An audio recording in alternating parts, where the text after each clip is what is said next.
Hello, how is everyone doing? Can everybody hear me? Just say, we can hear you, Becca.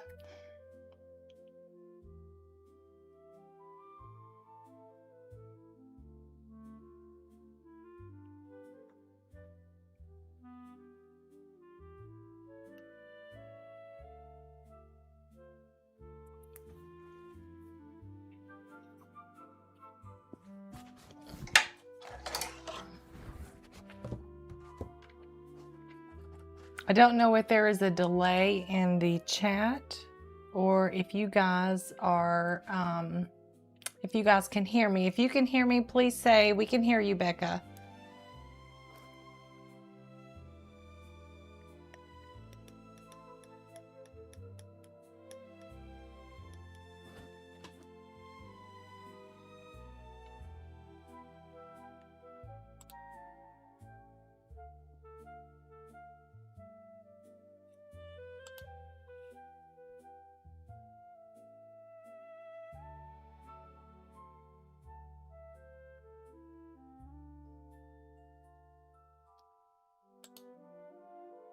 So there might, okay, good. Okay, there was a delay, you guys. I'm so sorry. So you might see me like just standing here for a few minutes before everything starts going. I am going to switch colors here.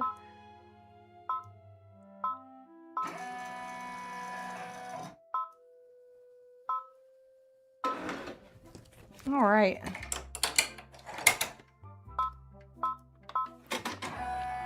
Well, good evening, everybody. We are going to finish up our baby Elodies tonight, and I'm going to show you a few tricks on stuffing your baby and doing a ladder stitch and how to attach the wig. And I'm also going to share with you guys my first prototypes whenever I started testing baby Elodie.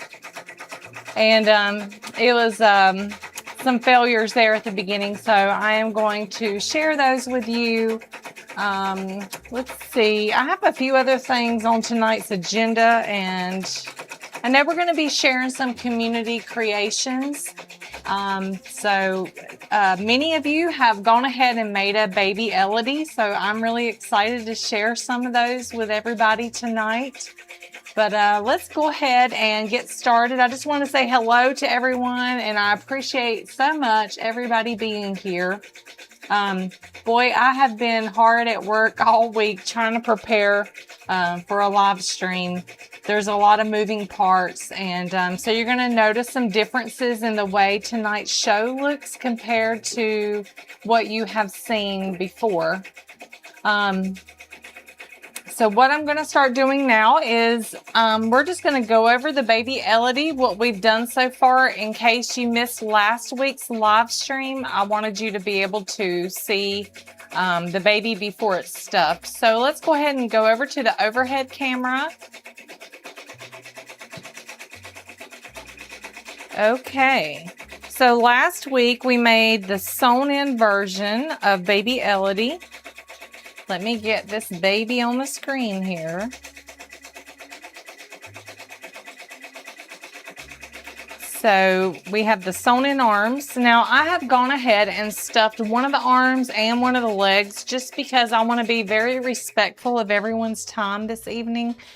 I know that it is a Thursday. People have work tomorrow, and we don't want to be too long tonight. So I went ahead and stuffed a leg and an arm, and I went ahead and sewed it shut. But here's where we are so far. And I am very excited. So it's always exciting to like see your project to completion. The last live stream that we had, we didn't get to finish the baby, and it was just like, oh, you know, so I'm really happy that we get to do that tonight. I don't know if I'm going to do it tonight. That's why I didn't say it in the anything about it in the emails or anything, but I have been working on a brand new giveaway system. The last one, it's why I switched to a different software to do these live streams. The giveaway software I wasn't very happy with how it did the giveaway. It just showed a few names, even though there were like 100 people in the giveaway. And I just wanted it to look and be completely fair.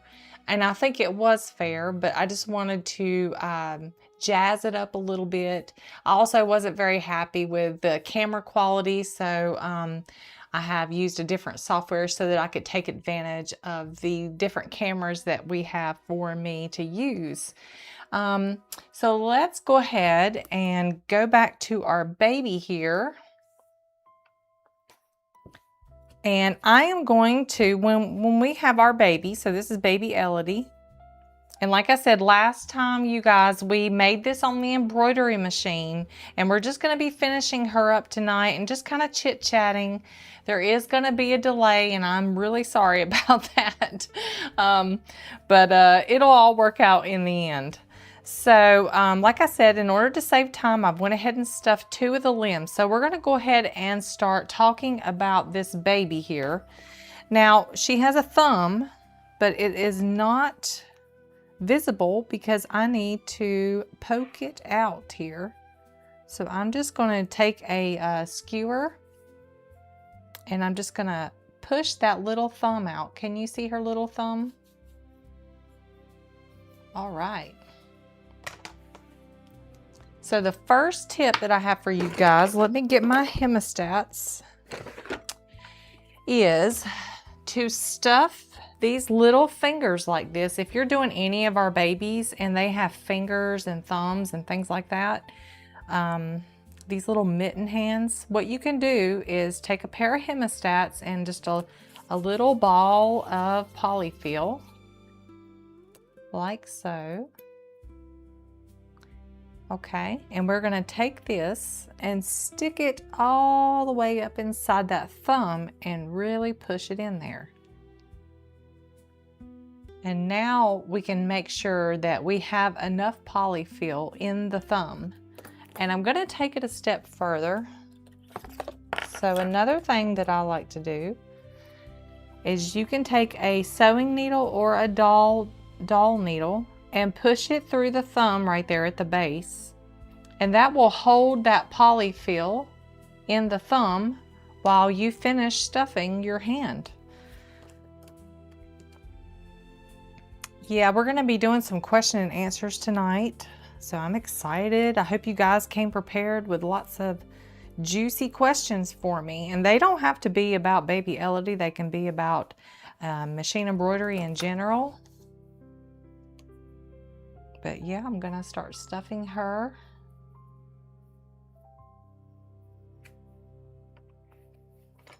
And that doll needle being through the thumb, it just makes sure that that polyfill doesn't come out and our baby ends up with an empty thumb. And I'm just using a wooden skewer here to push the polyfill in.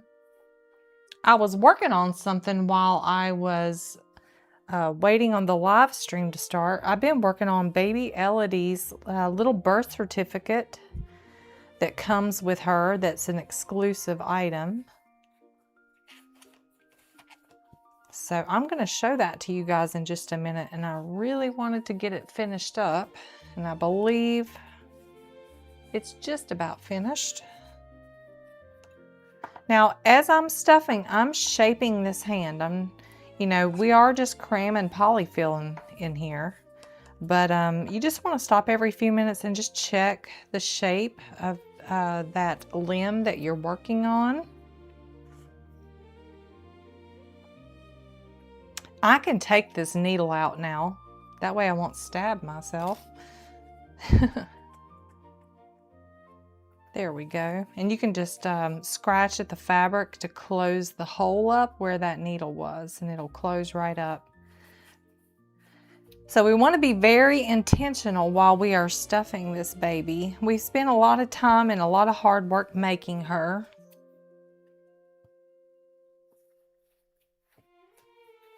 I'm just glancing up at comments as they come through.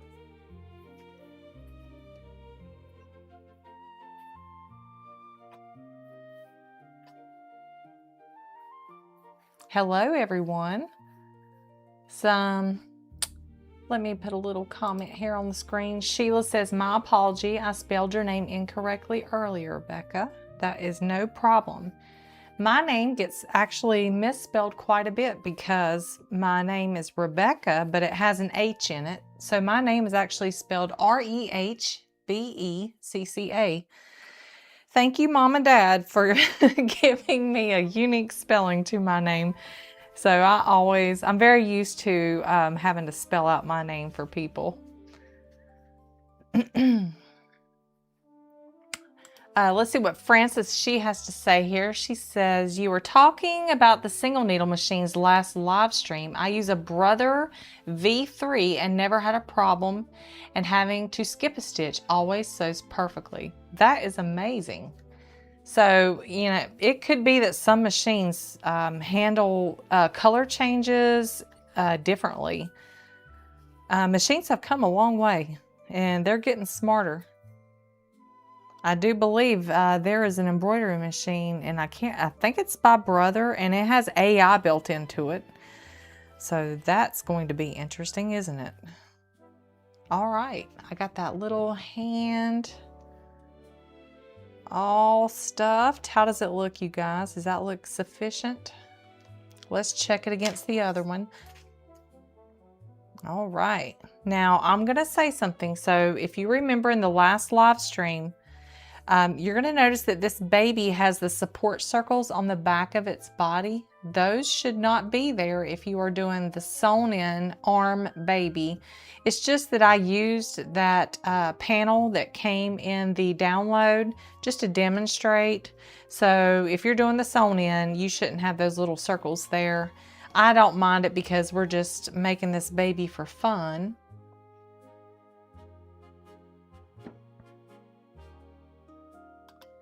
Blissful Acres Off-Grid Home says, love making in the hoop projects, but need a refresher course since I haven't embroidered in the hoop in many years.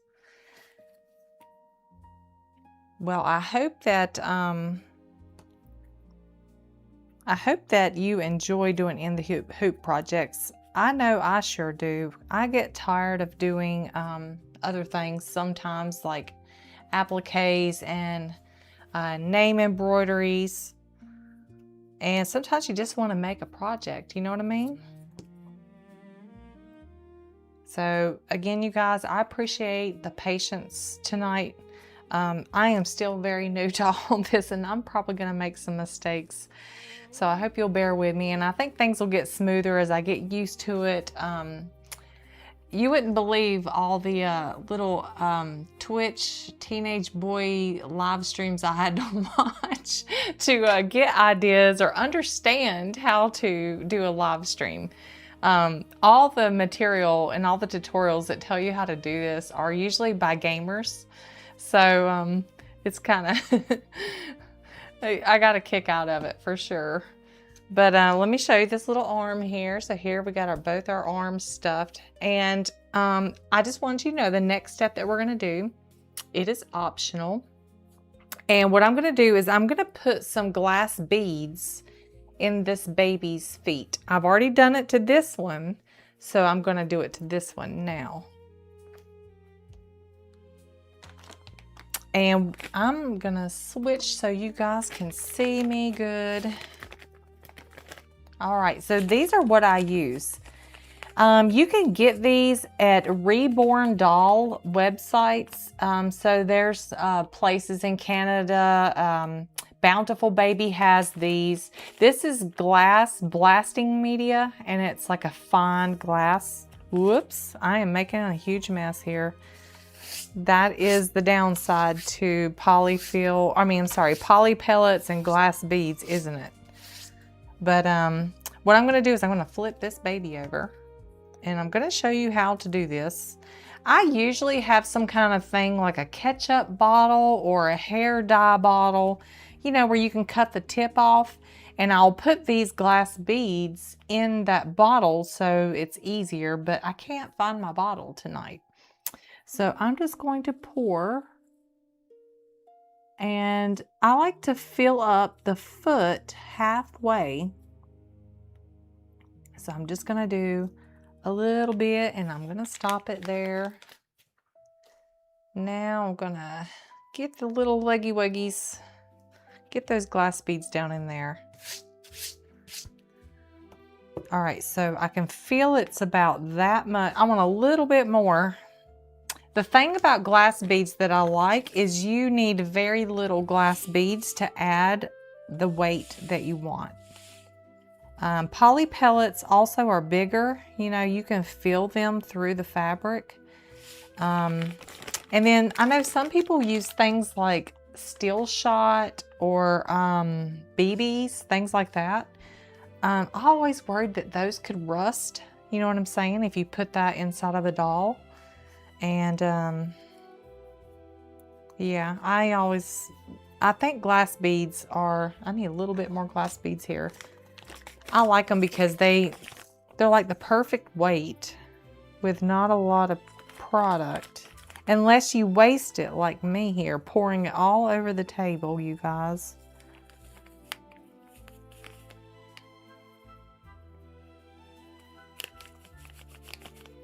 So I'm just pouring that in. Can you guys see?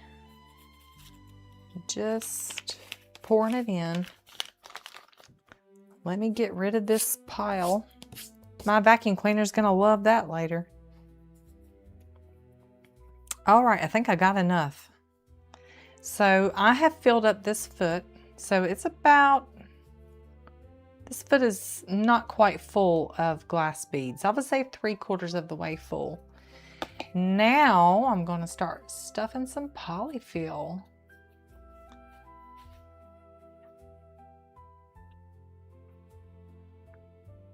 I'm just reading you guys' comments. Let's see if this comment will show up on screen. Let's see here. Tina Granger says, I cut open a weighted blanket I didn't use anymore to fill my last baby. That is very resourceful of you. I've done things like that. Or how many of you have realized that you didn't have the faux fur that you needed and you nabbed a blanket from somewhere in the house that would work as a baby's hair and cut up a blanket? I have done that with so many things.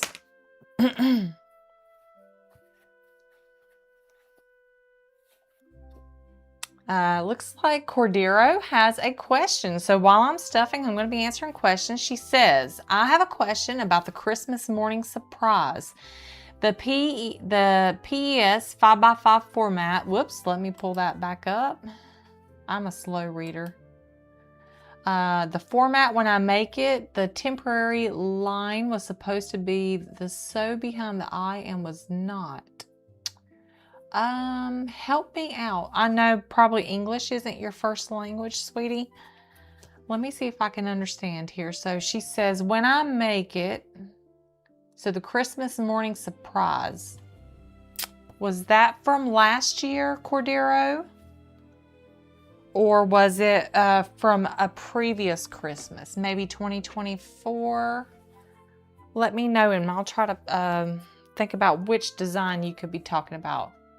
I appreciate that question.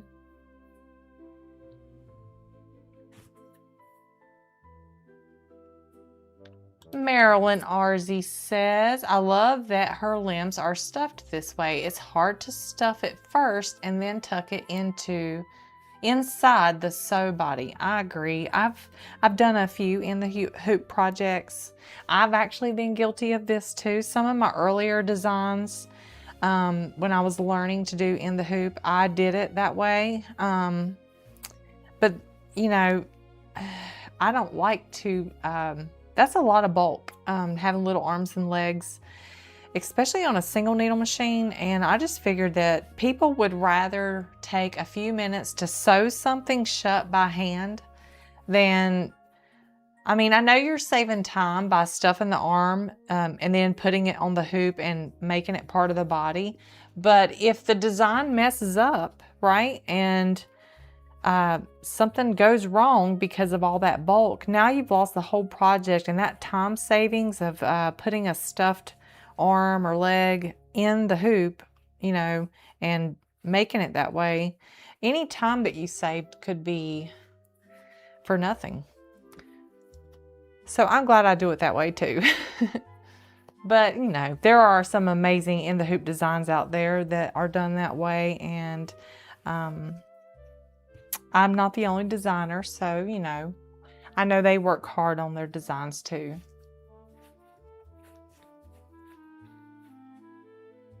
Let's see what other comments we've had here.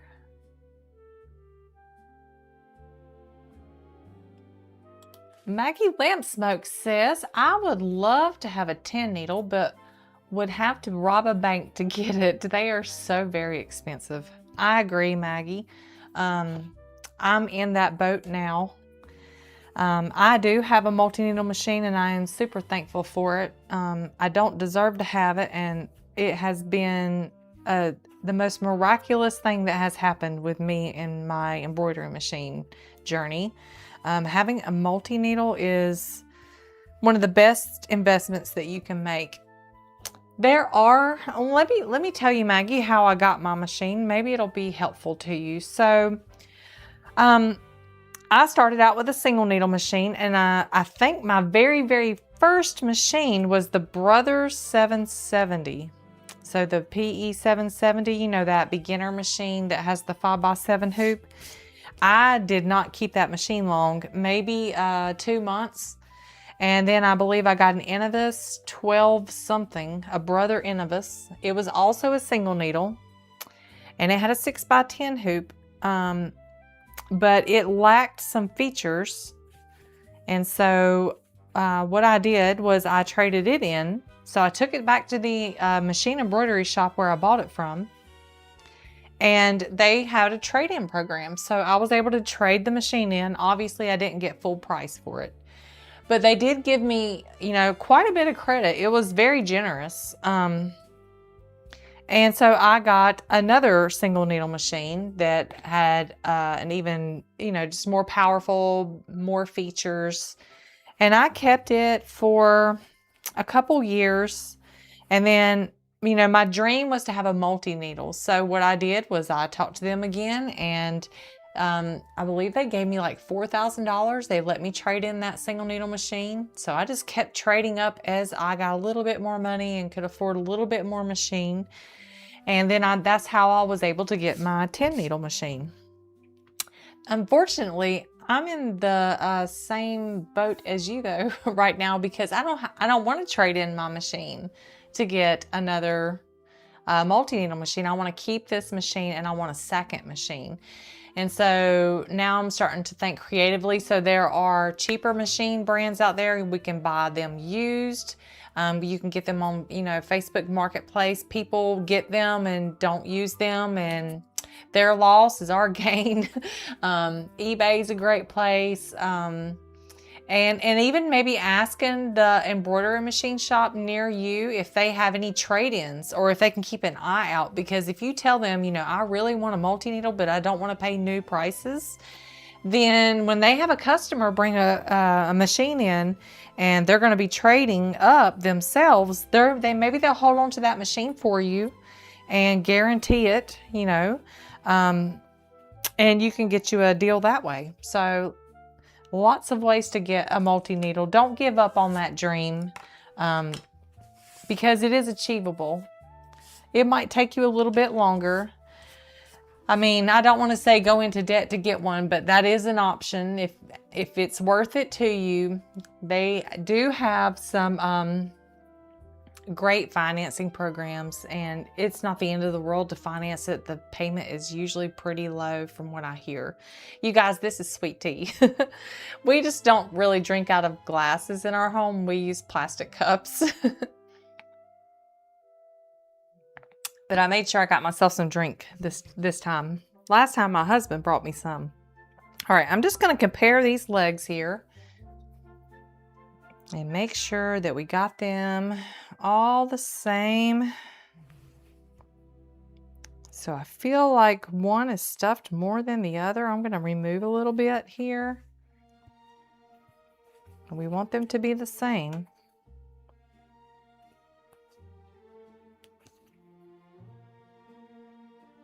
Testing out those legs.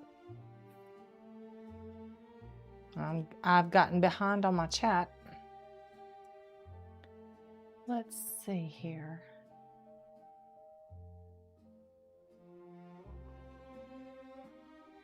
You guys, thank you for so many compliments.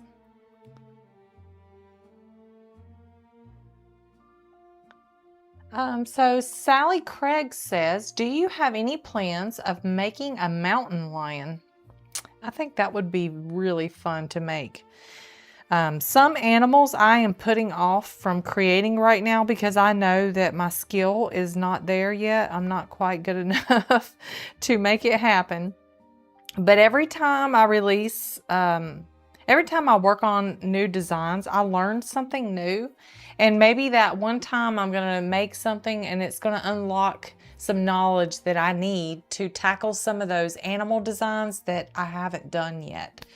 So, yeah, I'm always thinking of new animals to make. So I'm going to take a little break from stuffing this baby because now we got the arms and legs done. And I'm going to show you guys something. So I wanted to share with you tonight the first prototypes of baby Elodie. Are you ready for this? Don't laugh, okay? Because they're scary.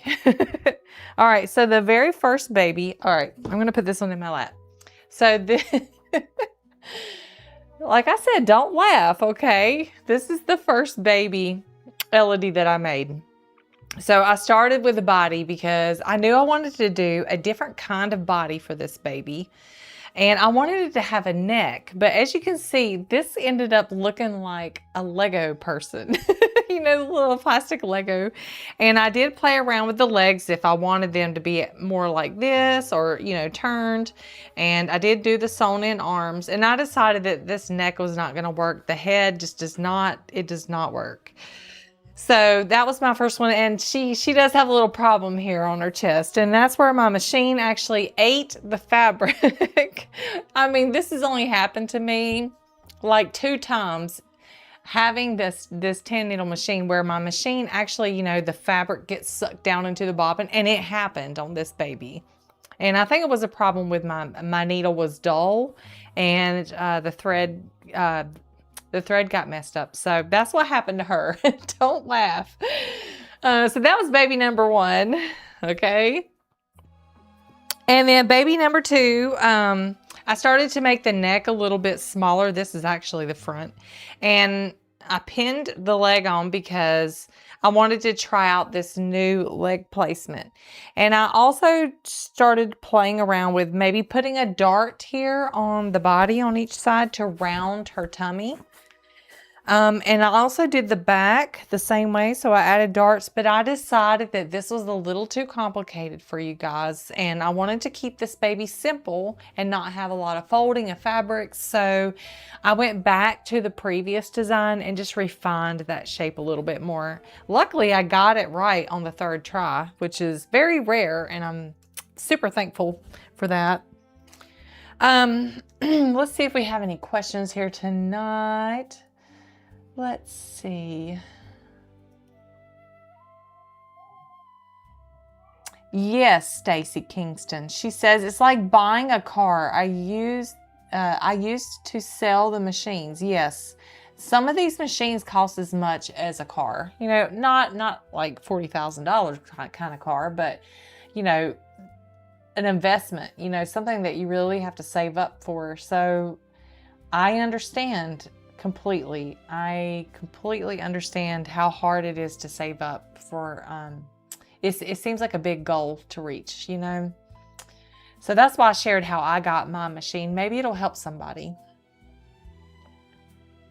Oh, let's see.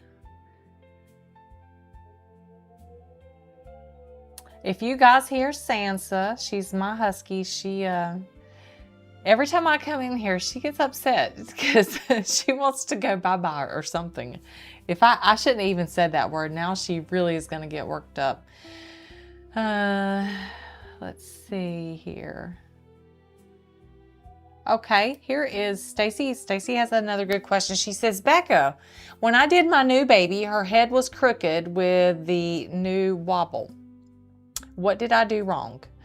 Was it the Elodie baby or did you make another baby? So what I have provided with this baby, and it's also on the website for all the other babies, is that flop stopper, right? The little tube inside the body. So our first live stream, I demonstrated making this, but basically this goes inside the body and the doll joint is inside of this tube, and then we stuffed it. So the doll joint got pushed all the way into this tube and through the body.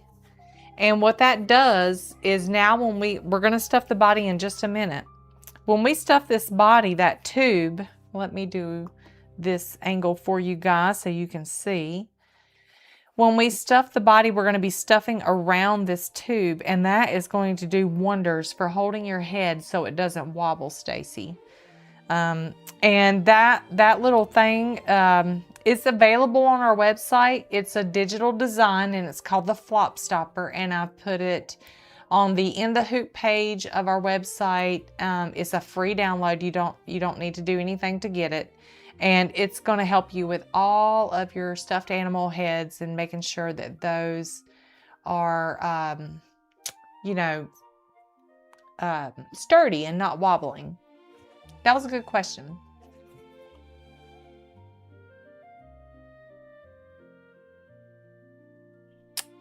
Here we go. Teresa Hawks. She says, I love your designs. Just wondering if there is a reason why in the stuffy designs, the needle goes directly to the center of the design when doing the final steps. This tends to drag the design. Yes, Teresa, we were talking about that in the last live stream. So basically, when I was young and dumb, I didn't think about these things because I have a multi-needle machine, but I started seeing comments from customers about this with single needle machines. What happens, what she's talking about, you guys, is at the end of the design, when the machine has finished the design and you've got something like this in the hoop, right? The machine is just going to automatically go to the center of the design. And if you have any bulk in the hoop, it's going to tear the design out. So I've started to put like a circle at the end of the file, like up in a corner somewhere, just so the machine doesn't return to center and cause a catastrophe. So some of our older designs are missing the circle, but we have started putting that in anything that has any kind of bulk. So that was a great question. Jill Cavender says, will there be a link to Amazon for your recommendations to all the supplies you need for Elodie? Yes, our last live stream, I provided as much information as I could about my mind just went blank. The supplies that you need to make this baby. So I think I put them in this video, but I'm not sure. When I go back and edit the video, if it's not there right now, it will be. So what I'm going to do right now, I've already done the arms and the legs, you guys. Okay, I'm going to go ahead and do the head. Now the head is very important. We're going to keep answering questions, but I am going to stop for a minute and just get this head stuffed. The reason why you want to be careful stuffing this head, you guys, is because this is stretchy fabric and we want to control how the fabric is stretching. So I'm not going to weigh the head because that's going to make the head more floppy. So I'm just going to, for now, start like really packing in some polyfill here. And I wish I could give you guys a recommendation on how much to put, but I don't even know how much is going into these things. I pack the head pretty much more firmly than anything. And I have a couple different stuffing sticks. So I have this really big one here, and I believe I have another one. Yes, I have this one. So I have different diameters. These are just little wood dowels from Hobby Lobby. And they allow me to really get in here because the post from the doll joint is inside this doll's head. So I want to make sure I am getting all down in the base of the head evenly. I also forgot to tell you guys a tip about the arms and the legs. I'm going to tell you in just a minute. Don't let me forget.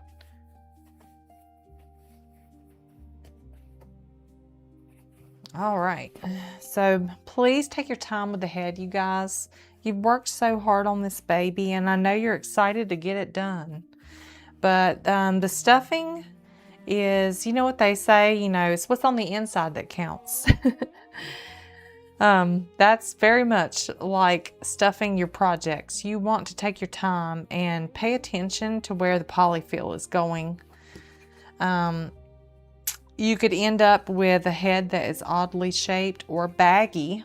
And I hope everyone knows this, but let's not assume.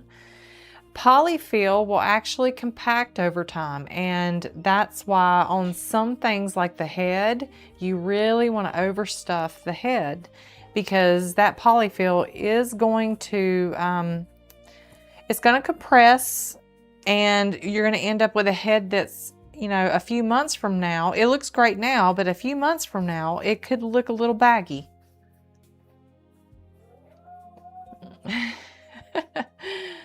Susan says, I think your husky is trying to make you feel bad for giving us your attention. She is. She is very spoiled. I am definitely her mama.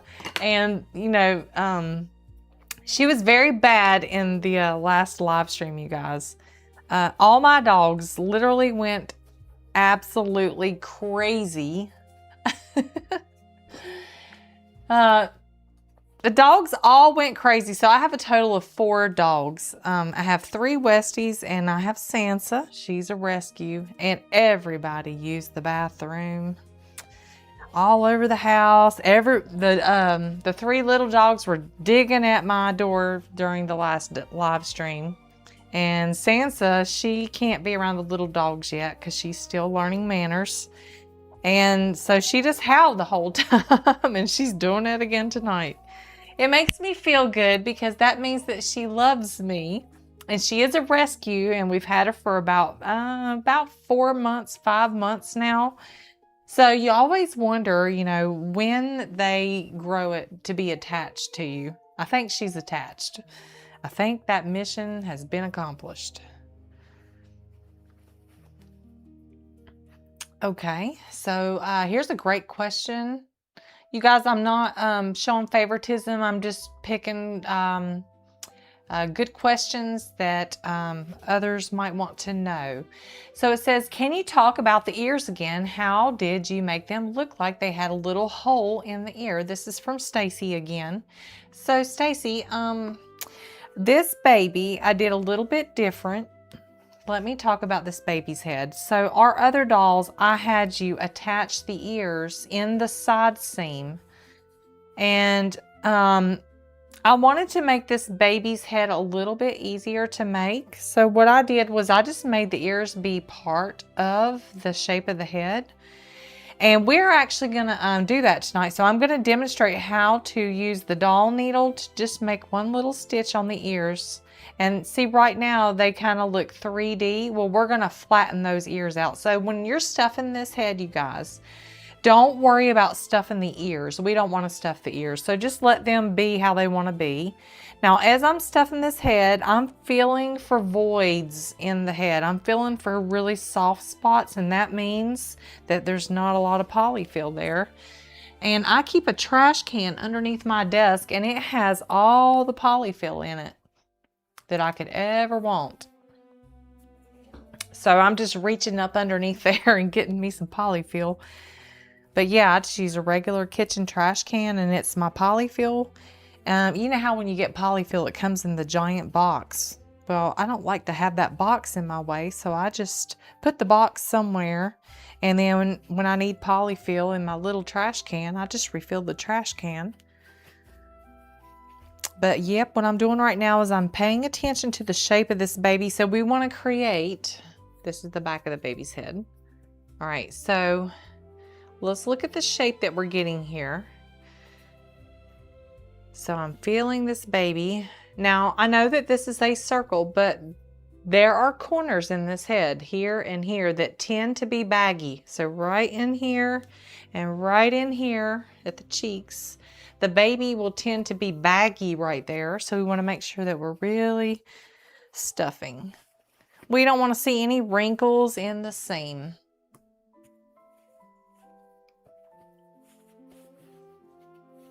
And I'm just making sure I get everything, and it's okay if it gets a little off. So I'm just looking here. Something you can do is, so I talked about a tip that I missed mentioning earlier. On the arms and the legs, and this goes for the head, this goes for anything. You can take your arms and legs when you're done stuffing them and roll them to get the lumps out. So if you have a lumpy baby, you can just roll it between your hands a little bit, and that'll distribute the polyfill. This is kind of hard to do with the head, but it works really good with the arms and the legs. I'm almost happy with this head, you guys. I know we got a little bit to go at the top, but one thing you can do is you can push that baby's head, okay? And you can even push it this way. See what it wants to naturally do. Where's the polyfill needed? So what are we thinking, you guys? Are we done? I think we're getting to be done. She's got a nice shaped head. Looks like a Koopy doll, says Cindy. This is my mom, you guys. She does not have an embroidery machine, so she's just fascinated by all this stuff that we're making. My mom is my greatest fan. I love you, Mom. I appreciate you being here.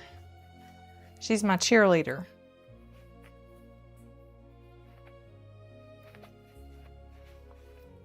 All right.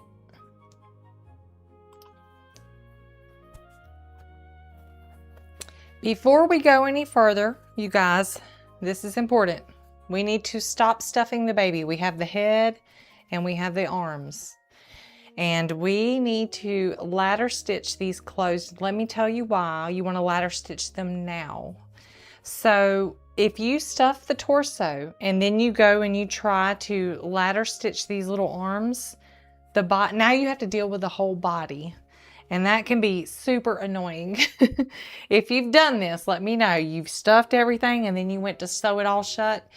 Now you are wrestling with this whole baby, right? And right now we just have the head, so I can really like get this baby in a headlock and stitch it if I wanted to, you know, so like way less in the way. I can really manipulate this baby and get it moved around. But before we do a ladder stitch, I want to show you guys, I made a little teaching aid here.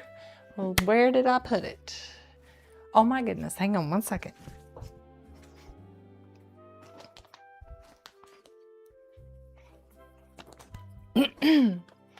So I made this little, I'm actually going to take my project out of the hoop. So let me do that first, okay, you guys?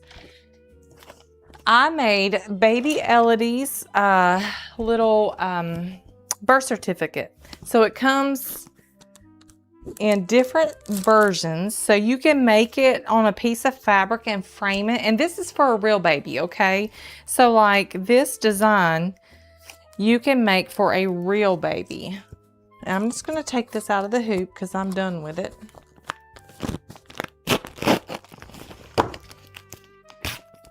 And I'll show it to you guys since we're needing my hoop right now. Let me just get it out of the hoop. But this is kind of like a template for you guys, and you can make it on a piece of fabric and you can frame it and put it in a baby's nursery. But I also made it a banner shape. So let me trim it for you really quick.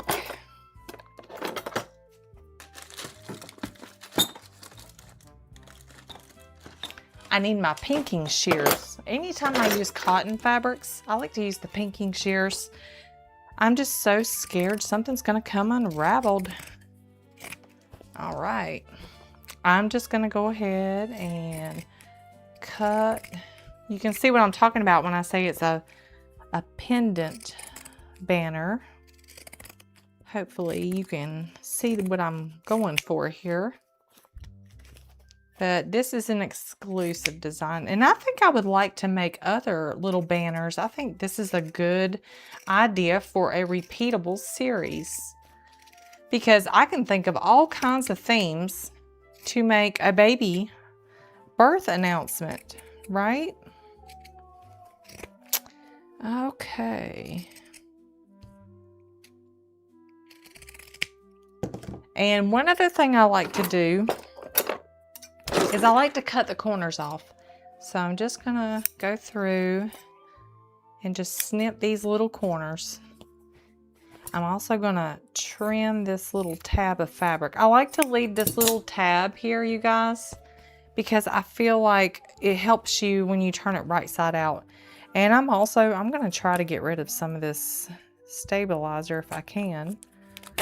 Just a little bit, because it's a lot.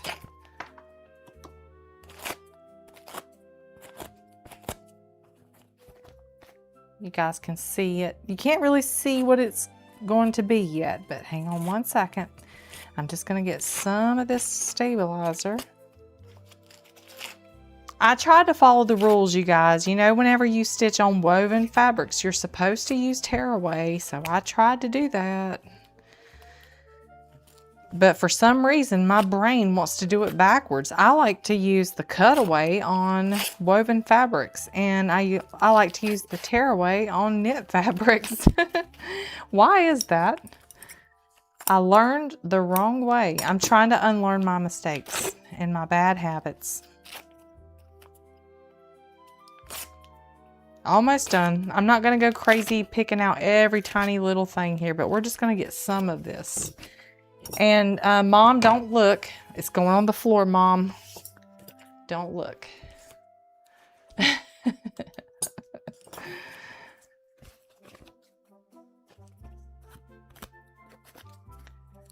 Alrighty. I got this little part at the top. It's really hard for me to get it out. And I really want it to be gone. All right, let's take a look at this birth announcement. Are you ready? This is my first time seeing it too. All right, there's the little hole. Turn it right side out. Ooh, let's see what it looks like.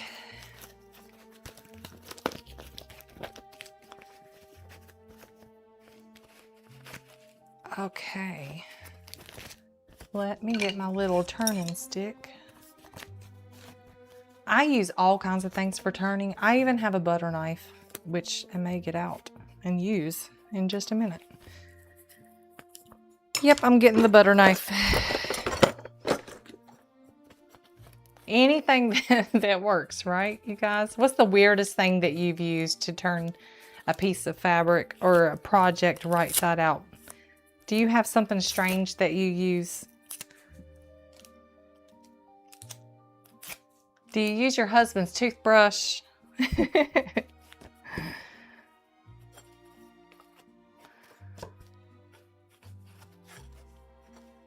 All right, I almost got it.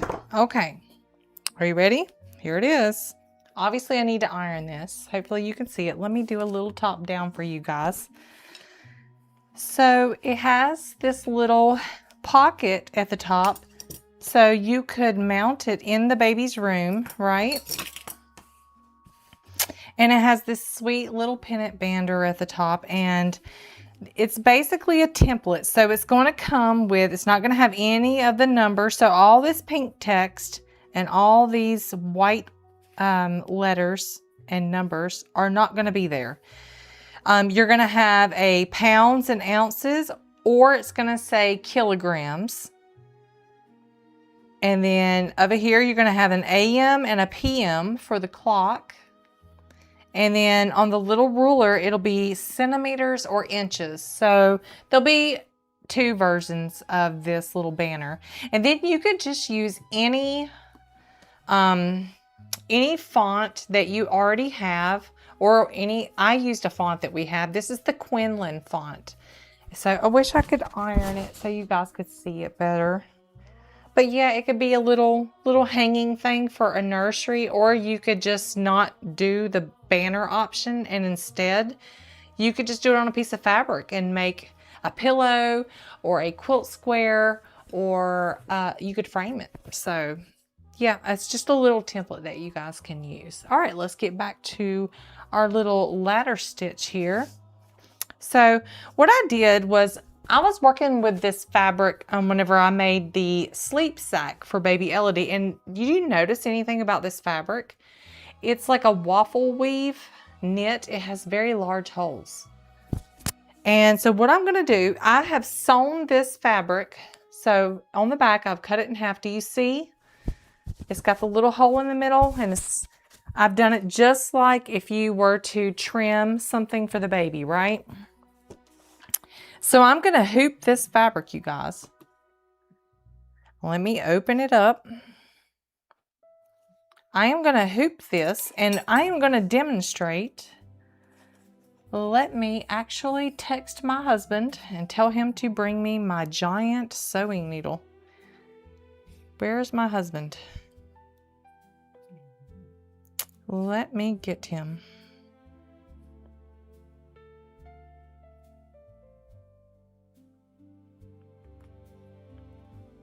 One second, you guys.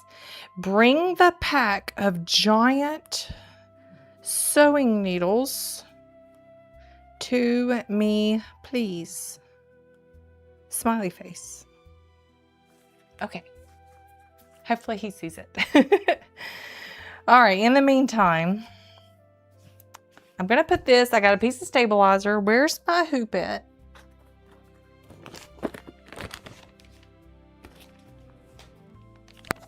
All right, you guys. Oh my goodness. Do you see this? My microphone stuck to my hoop. It's trying to come off of me. I need to be careful with that. All right. Let me put this down. Those magnetic hoops are dangerous. If you have a pacemaker, they are dangerous. You definitely want to be careful. You might not even be able to have a magnetic hoop in that case. All right, so let me make sure I got this centered.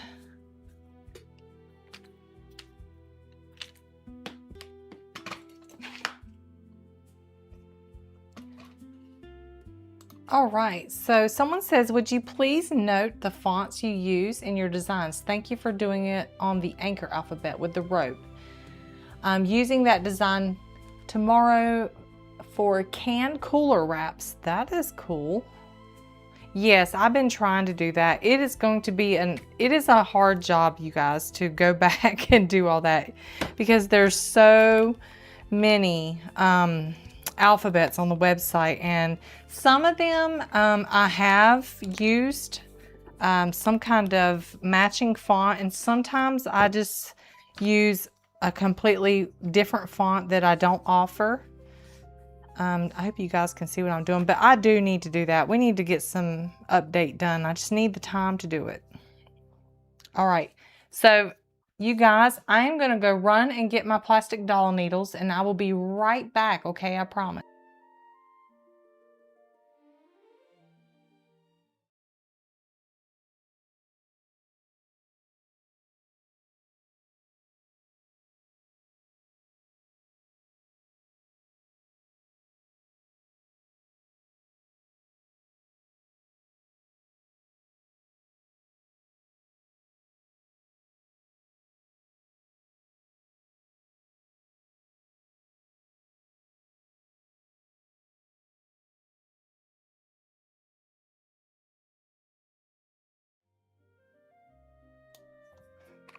All right, I am back. So I have these giant, they're for yarn, you guys. I'm going to show you how I do ladder stitch. It is not the only way. It's just the way that I do it. Let me see. Let me use one of these 3-inch needles. These are little plastic needles for yarn.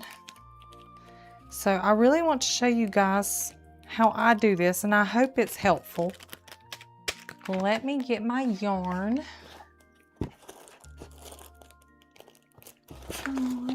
see here. You guys, I can't find anything tonight. It's one of those days. I swear I got the yarn out, but I'm gonna go get more yarn.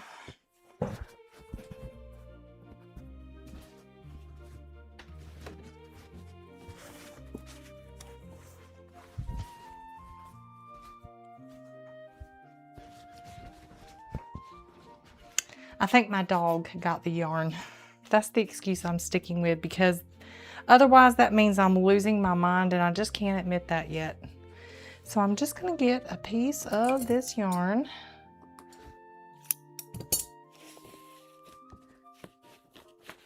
Now I know that there's a beginning to this yarn, but I can never find it, and it's supposed to be in the middle.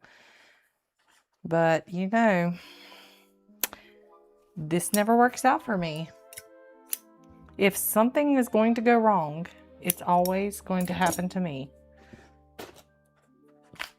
All right, I just have some yarn here. I'm going to show you how I do a ladder stitch. So here's our little yarn needle, and we're going to pretend that this is really thread and your regular needle. Okay, but I'm just showing you with a big visual. And this fabric is just perfect for that. So we're going to take our needle. I'm going to zoom out just a little bit, you guys. Okay, so here is this is our quote unquote thread. All right, well, I got a question here I want to put on the screen. Mickey Mouse says, is the birth announcement included with baby Elodie, or is it something separate that was offered before? So the birth announcement is included with Elodie's exclusive accessories. So this is something that we like to do when customers purchase during a release. We like to reward them with something special. So we'll go the extra mile and make something special for those people who are going to be, you know, they want to order and support our family. We want to give something back to them. So that's where that birth announcement is in the exclusive accessories, and it's available right now. That's a good question. Thank you for asking. All right, so I see this funny comment from Diane. I have to see what it says. She says, my husband has been listening from across the room. When Becca left to get the plastic doll noodles, he said, so her husband didn't bring the needles. I didn't know he was paying attention. Yeah, so I went in there to get them, and my husband was like, because he's so good about paying attention, you guys, but he is really busy doing something tonight, and he's so embarrassed that he didn't see that I asked for help. But I told him, it's okay, don't worry about it. That's why we have the be right back screen, right? All right, so what I'm doing is I'm taking this yarn and I'm double knotting it, okay? And that's what you're gonna do with your thread. Here is how I do a ladder stitch. So I always orient, let's pretend that this is the baby's arm, you guys, okay? There's polyfill inside of here, and this is our doll jersey. All right, I'm gonna zoom you in now, okay? So you guys can see what I'm doing. I'm gonna go right up here in the opening, and I'm gonna see how I reach inside and get this excess fabric. We wanna take our first stitch right at the beginning of this little tab of fabric that's on the inside of the body. Can you see that? So really this fabric would be underneath, right? And we're going to take a stitch inside that first one. Please yarn needle work. Okay, it does. Now we're going to pull the thread all the way until it gets to this section right here. Now we are going to take our needle and pass it back through the loop. Okay, so here's our knot, and it's going to catch, and it's going to catch on itself, and it's not going to come undone. Yeah, my husband feels horrible. You guys, he always is so good. He just was busy tonight. I don't care. It's all right. I'm fine.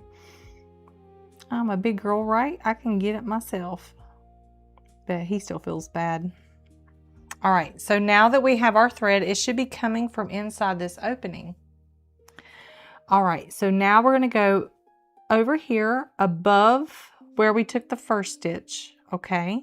And this is on the outside of the doll, right? Everything's tucked inside now. This is our doll opening.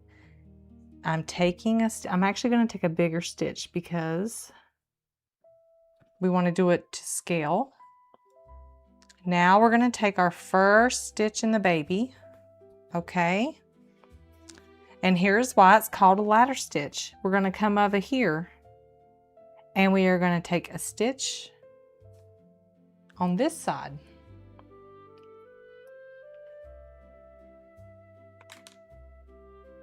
All right, I'm not gonna pull it. Now we're gonna go over here and we're gonna do it on this side. So I try to keep it, the smaller your stitches, you guys, the more clean it will look.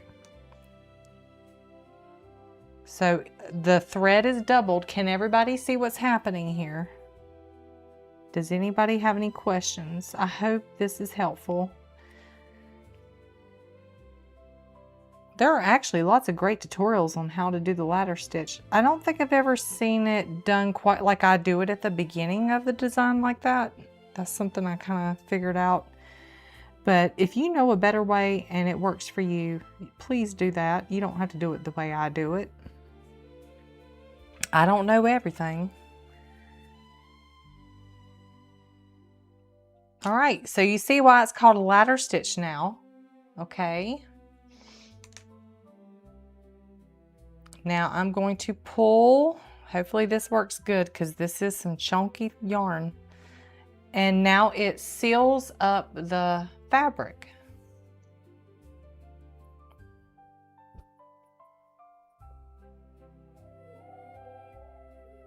And I'm just gonna keep going. I'm gonna zoom you out a little bit. Now I'm gonna pretend that I'm done because I don't want to go and do this whole thing, you guys. Well, maybe I can do it really quickly. Hang on, let me see if I can get going like fast. All right, there's that one.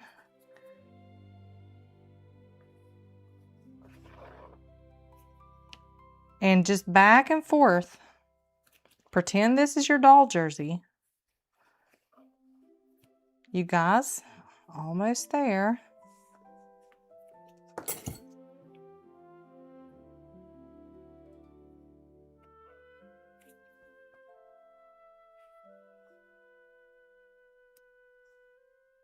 Back and forth.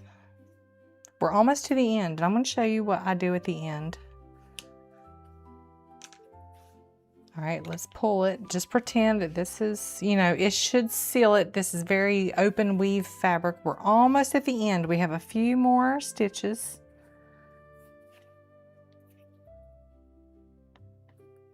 Two more. And I'm going to zoom you in. Back in we go. All right, right here at the end. Almost to the end here. What I like to do is I take one more stitch on each side, right at the where the baby's, that opening on your stuffed animal, wherever it ends, go one more stitch past that. And then I just go right, this is our seam. Let me see if I can mark it a little better. So our seam is right here, you guys. Right there.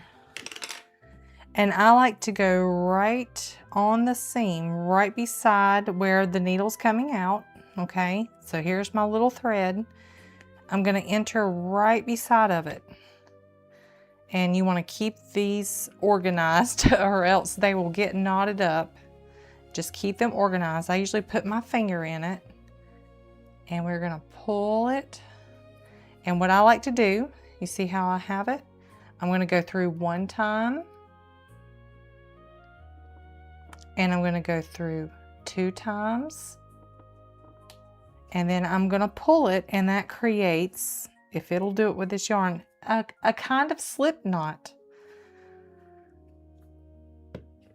I'm sure it's called something, but I don't know what it is. That knot will be much smaller with your baby, okay?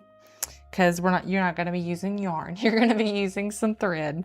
Now what you're going to do is you're going to take your needle, so you're not going to cut it yet, and you are going to enter it right into the fabric right beside of your knot.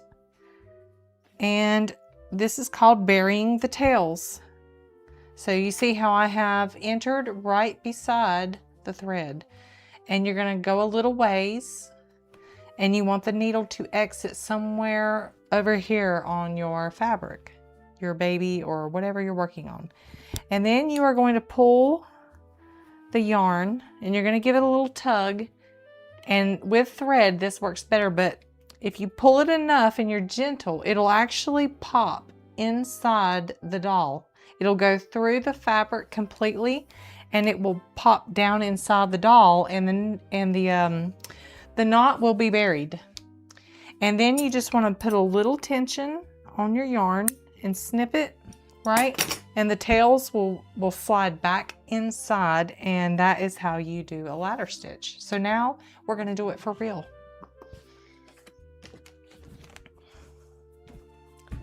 Anyway, that's how I do it, you guys. I just knew that it might be hard for you guys to see me do that on camera, and I didn't want you squinting too much.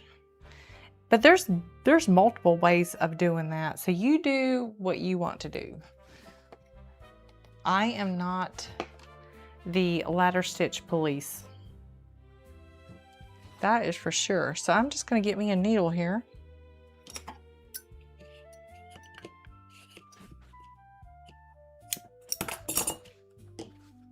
I know for me, I'm one of those people that the simplest thing can like confuse me, and I have to look up how to do everything completely step by step. I'm a very step by step kind of person.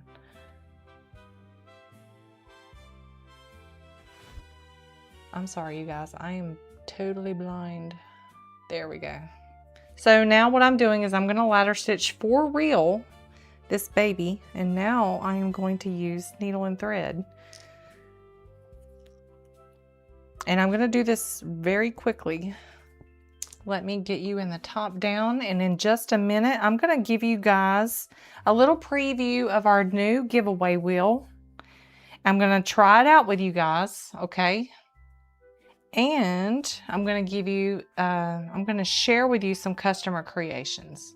All right, so this is the baby's arm. Like I said, this is much easier to do this when the baby is not, when it doesn't have its body stuffed. All right, and I've unfolded the fabric out. Can you see that okay? This is the raw edge. And I'm going to take a stitch right here, a tiny one. And I'm pulling my thread, and right before it gets to that knot, I'm going to pass the needle between the thread, and that is going to catch that thread. It's not going to pull out. I know I used to struggle with that when I was a kid and a teenager trying to learn how to do quilting by hand. And every time I would tie a knot in fabric, I never could do the right kind of knot, and it was just constantly getting pulled out, and it's like you had to make this giant knot to get it to stay in the fabric, and that's not how you do it, I learned. Finally, I figured out that, you know, you have to use the proper kind of knot. So now I'm going to start the actual ladder stitch. I'm going to zoom out just a teeny tiny bit because I feel like I don't want to get out of frame, and I don't want my big fat head to be in the scene. So I'm going to go back and forth really quickly. You guys time me. See how fast I can do this. The smaller the stitches you take, the better it will look.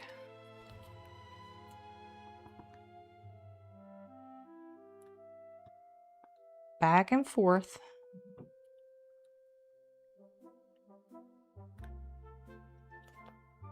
if it would stop getting stuck on the hand. I hate that when that happens. But yeah, it's okay to let the flap come open there. That way you can make sure that you are doing an even amount. You're taking even stitches on each side. They're the same distance from the edge.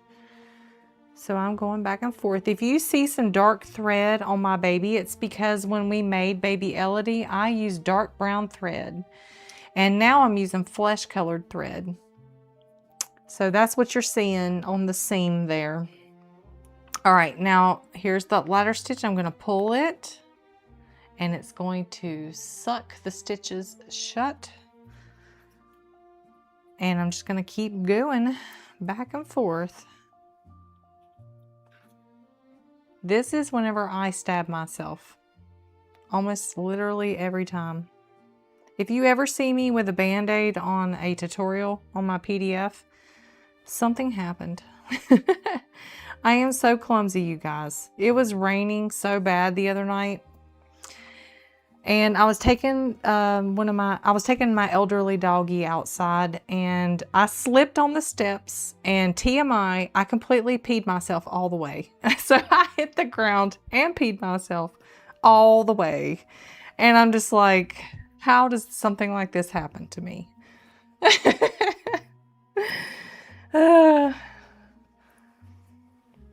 Okay, almost done with this ladder stitch. The joys of being a 40-year-old woman.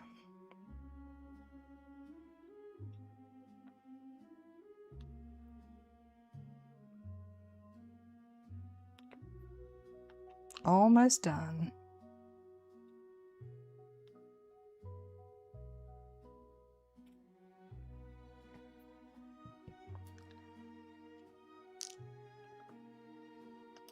So Pink Bow's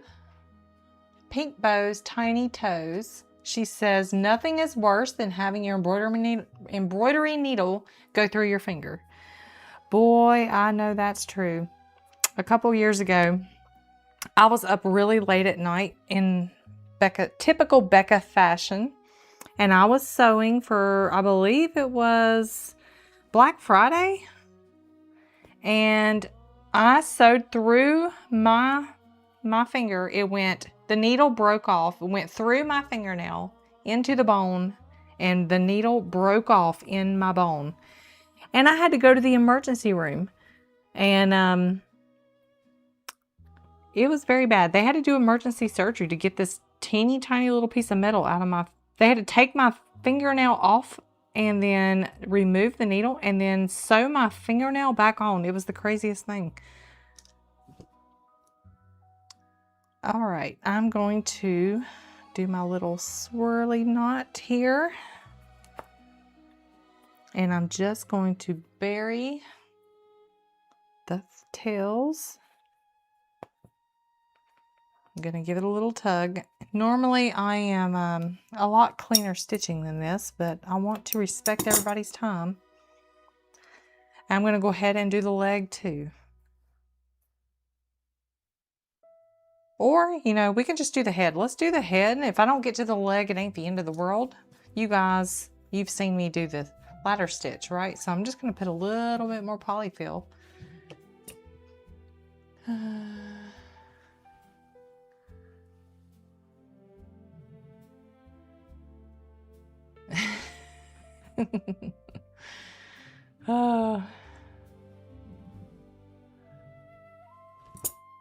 See, I'm not alone. Even if you guys don't admit it, if you've had a baby, you know this is true. You lose control of your bladder. Oh. My husband, he'll be like, you shouldn't have said that. I'm like, this is real life.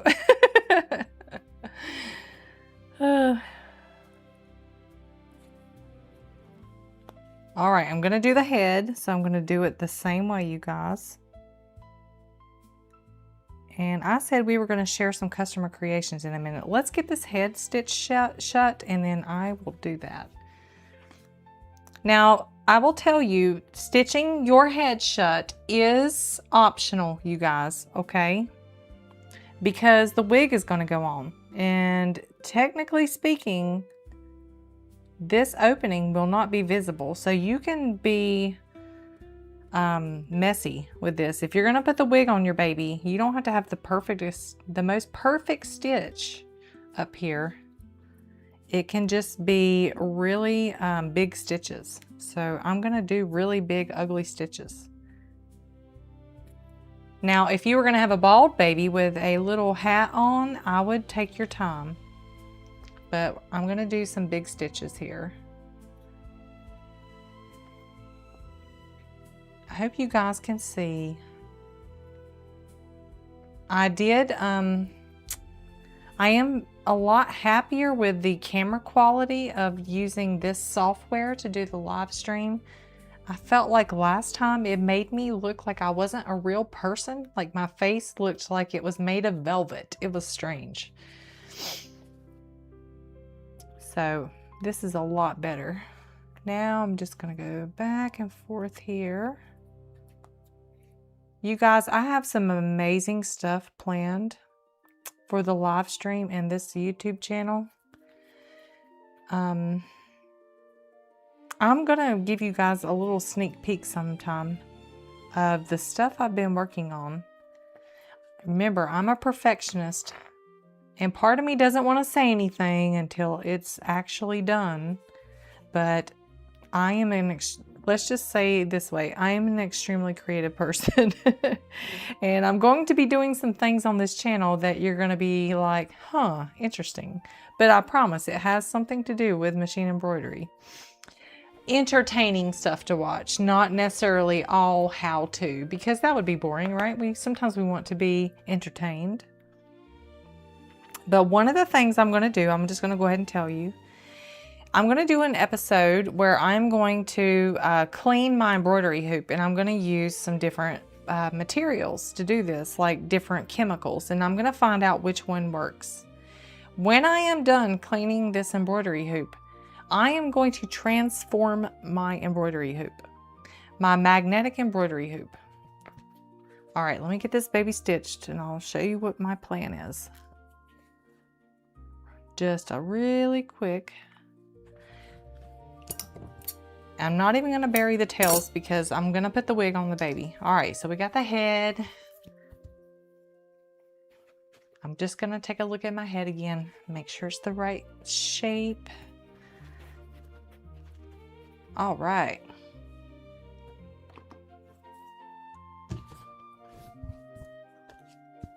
All right, let me show you guys this embroidery hoop and what I have in mind.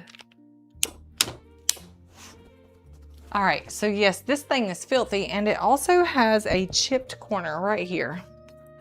So I am the proud owner of a 3D printer. So what I'm gonna do is I'm gonna make a piece on software in the 3D blender to mend this corner. I'm going to clean the hoop. I am going to strip this hoop on the metal part that's gray. I'm going to make it a different color with automotive spray paint, and I am going to make my embroidery hoop look like wood. So I'm actually going to paint it to look like a wood grain, and I'm going to do gold foil transfers with the markings, you know, the inches. And then I'm going to make it light up. So I'm going to put LED light, and it's going to have a grab tab. So one of the things I always wanted about my, I love this embroidery hoop, but the reason I think this corner broke is because it kind of does have a grab tab, but it's very thin plastic. And I think that's what happened, is it chipped and broke. There's no way to grab this thing. So I'm going to add a tab down here. I'm going to 3D print it. I'm going to like plastic weld it onto this hoop. And I'm going to make this look like a magical Disney princess fantasy Rumpelstiltskin. I mean, just for the fun of it, just because I want to do it, because it's my embroidery hoop, because I love it so much. I want to fix it. I want to make it more easy for me to use and make it fit the new Midnight Embroidery show, which I know you guys can see a very plain background back here, but things are going to be changing. So I'm so excited. All right, so now that I've talked about that, let's share some more stuff here. So I have some customer creations. And first we have Miss Frances Hobson. She made baby Elodie, and I think that I wanted to share her picture because she couldn't get a hold of the right fabrics, and I just wanted to show and demonstrate how beautiful that you can make something even with the quote-unquote wrong fabrics. So she used a woven fabric, and you can see here what her baby looks like with woven cotton fabric. It's still precious and adorable, and I applaud her for being resourceful whenever it is difficult to find the right fabrics, and just whenever you're learning to do something for the first time, she was willing to just grab what she had just to follow along with the tutorial. And I just thank you so much, Frances, for sharing your baby with the group. Our next one is Katina Dixon. So Katina, she decided, I think this is so cool, you guys. Katina put magnets behind the eyes, on the inside of the head at the eyes, so that her babies can play peekaboo. Is that not the coolest thing ever? So I just think that was like the most precious idea, because it is kind of like a toddler doll. So I mean, they could even like play patty cake. That's just like the most precious thing ever. Katina, that is a great idea. Thank you so much for sharing that with us. And then we have Nikki Craig here. She also made baby Elodie, and I think, if I'm not mistaken, you guys, I can't see this very well. It's super blurry for me. Maybe you guys can tell me what it says, but I know everybody loved her fur that she used for the hair. I know she resourced used baby clothes for her baby rather than buying something new. So she also was very resourceful. It looks like she used the Dana eyes. I believe she used the Dana eyes for her baby. But again, my eyesight is like 2200. I'm basically blind. So, but I just think that is the sweetest little thing. I love seeing what you guys make. Please continue to share them, because I tried to ask more people tonight if I could use their babies in the show, but I didn't get a reply back. I probably didn't give them enough time.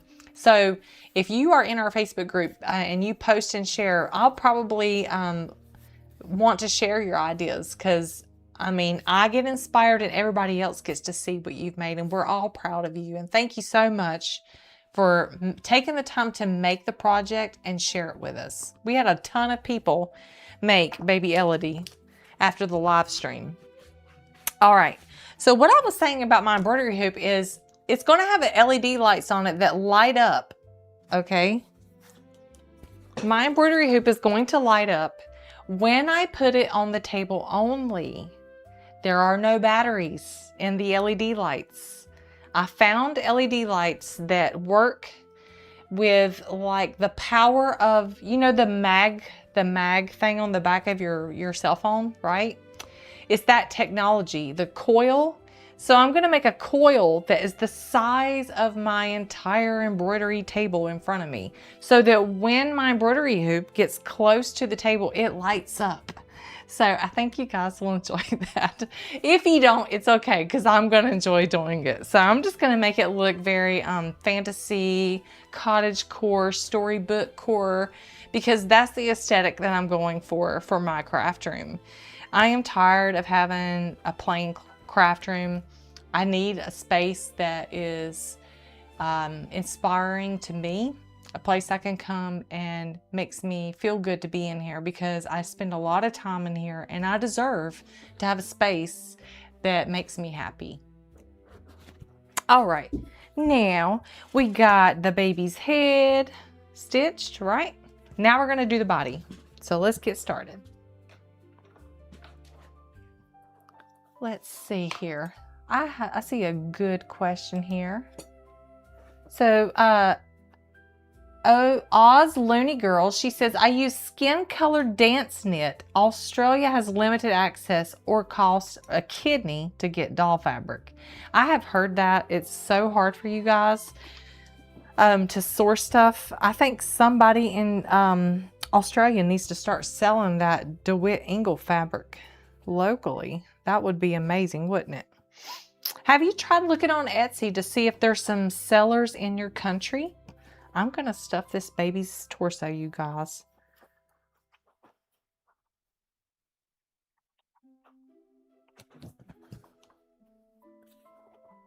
All right, get it stuffed. Yes, there are so many cute ideas that people have done with baby Elodie. Someone, she tried the sewn-in arms, and I noticed that she made a comment that she said after making the sewn-in arms, she prefers the doll joint arms. So that's okay. That's why we offer the baby with so many options, because everybody's choice is different. Everybody's taste and skill to make something. I'm just stuffing that baby's shoulders.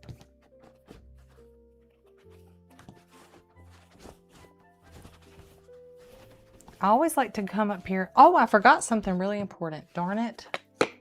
I forgot to put glass beads in my baby, you guys. Let me do that really quick.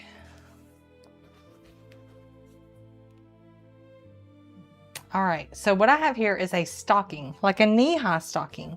And you know the glass beads that we had? Well, I'm gonna take this. I'm gonna cut this.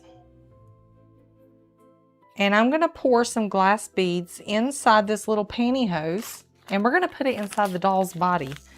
Oh, if I cannot make a mess. I'm probably gonna use the rest of these beads. You don't have to use as many as you think you do. So I'm just gonna let this pour in. I'm actually gonna switch corners. Looks like this bag has multiple holes in it. Here we go.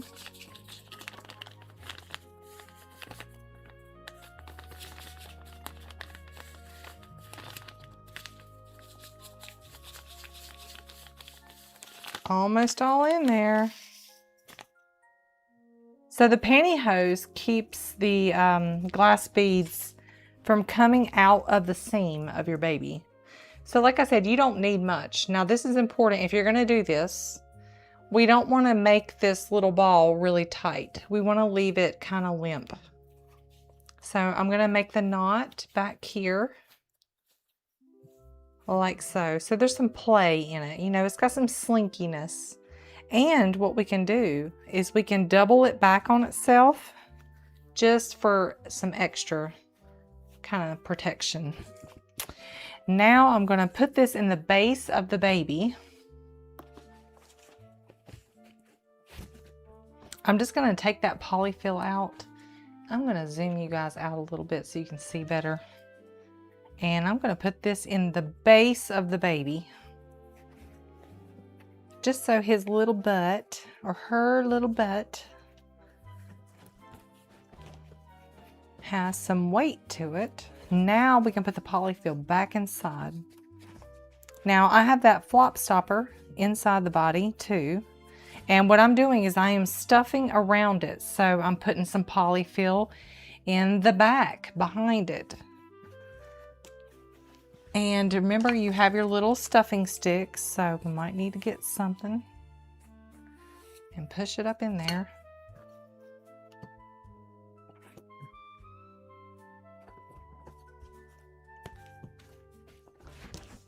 Almost done.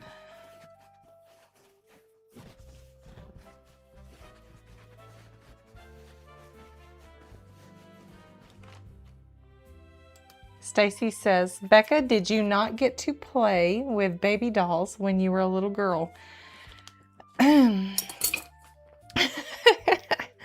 So I did, and funnily enough, I was playing with baby dolls, you guys, until I was like 12 years old. So like way, way beyond the acceptable age to play with baby dolls.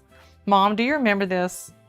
Do you remember when your sister, my Aunt Lisa mom, do you remember when she got pregnant and I was carrying around a diaper bag with like, I would get diapers from her. Oh my goodness. She gave me diapers for my baby dolls because she had a baby. And she gave me her little baby food jars and I would empty them out and wash them and put fake juice in them. I was 12 years old. So this went on for a while, you guys. I don't think I've ever outgrown it. I just grew up to be loving real babies.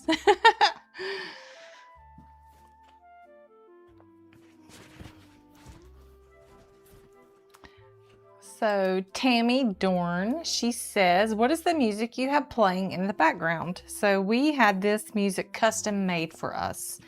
A whole soundtrack. It's like 30 songs. So it's going to be used for the show.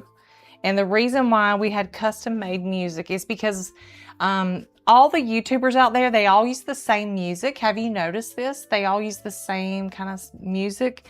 And this kind of music that you're hearing right now is unique. You cannot find this kind of music anywhere online. I spent so much time on the popular websites where you're supposed to go and get your music for your YouTube channel. And I could not find anything.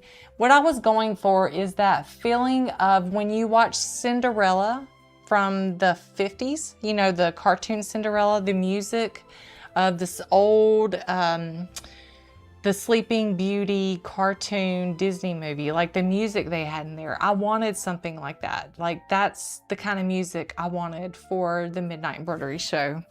And unfortunately, you can't find that anywhere, so we had to have it custom made.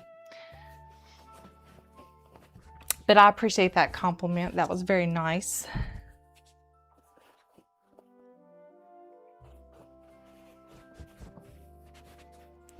All right, you guys, this baby's torso. What do you think? Are we getting close? I still have a little hole here in the side. Make sure you get up in those shoulders, you guys. And I might have to go across.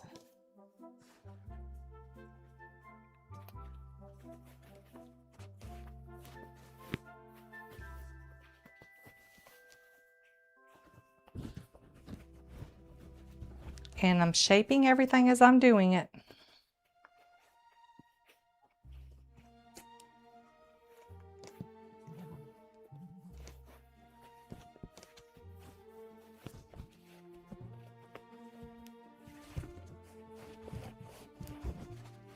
Remember, I like to roll this.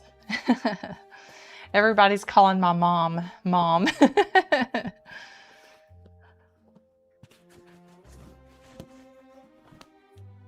My mom, she had me when she was young. So I'm very thankful that that gives me extra time with my mom, because my husband, he was a surprise baby. And so my husband has brothers and sisters that are way older than him. My husband's brothers and sisters are the same age as my mom. And my husband lost his mother and he was very young. So that was extremely hard on him, because he doesn't feel like he had the time he really wanted to have with his mom that his siblings had. And I feel like I'm very blessed that both my parents, you know, are quite young, and I get to enjoy them longer and not take them for granted. Okay. I think my flop stopper has gotten twisted here. I have to feel it has. There we go. I was wondering what was going on. Okay. So now we got our baby stuffed. I'm going to show you guys some special touches. what I like to use, we're going to take this baby. So we have this baby stuffed now, okay? And I like to use a product for, this is for blushing the cheeks. So I'm going to show you how I blush the cheeks. I use this product called Pan Pastels. I don't know if you guys can see it. Let me get you back in this position here. Let me zoom you in. Do you see this? It says Pan Pastels. It's the brand name. Ultra soft artist pastels, and the color is 953.5 pearlescent red. So it has a shimmer to it. These are highly pigmented, yes, extremely highly pigmented pastels. So you could use beeswax crayons. I always worry if you leave them in the sun, if they would melt, you know, like the cheeks. So I just use this, and I use a regular blush brush. And I'm telling you, just the teeny tiniest amount. And I'm going to go ahead and blush this baby.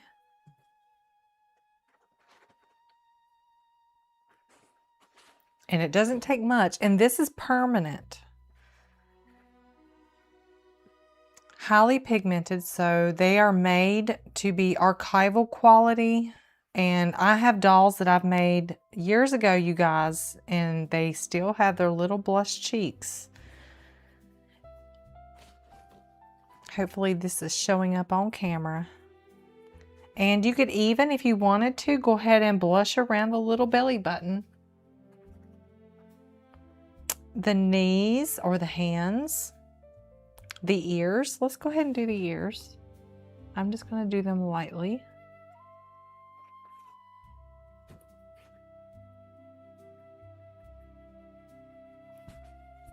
Like so. Okay. That's not all that I do. Here is, I'm an extra kind of person, you guys. I like to go a little extra on everything.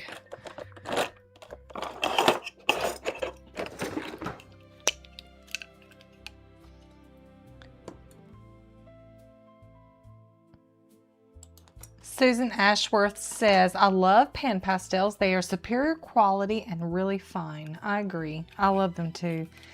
Like I said, this little cake of this stuff will probably last me until I die.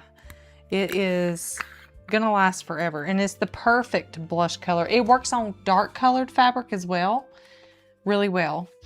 All right, so I'm gonna also show you guys. Let me zoom into baby. All right, now we have baby's face. And I like to give my baby freckles. I always do this. I just feel like, I don't know, I have freckles, like really bad freckles, so I give everything freckles. So what I do is I sharpen this is called a Prismacolor. Let me move my hand so you guys can see. Prismacolor Premier Dark Brown. I have also used the color Umber and Dark Umber. And these are sold at Hobby Lobby. They're usually like $1.50 or something like that. And I just have this little pencil sharpener. So you want to start with a fresh pencil.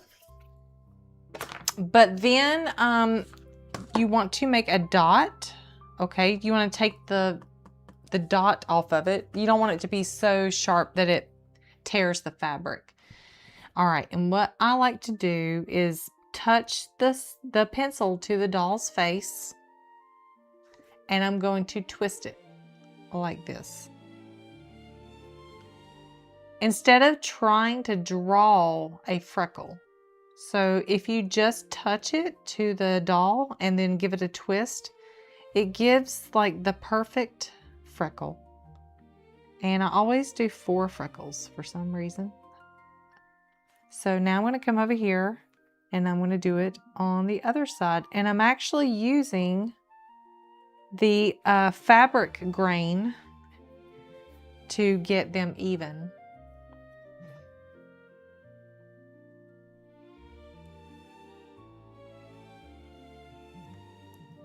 I don't know why. I just love Freckles. And this is kind of meant to be a little toddler doll, so it gives it some personality. It makes it look a little older. I do provide eyebrows in the design file for you guys, okay? But you can also draw the eyebrows on. So I'm going to give this baby faint eyebrows, and I always do this upside down. Let me see if I can get this baby. I don't want the baby to hit my keyboard here. Okay. So what I do is I find the side, this for some reason works with the baby upside down. I can't do it with the baby right side up. But I'm just going to give this little baby just some faint, just very faint little eyebrows. And I'm going to come over here. Again, I am using the grain on the fabric to do this. So I'm going to find the point here.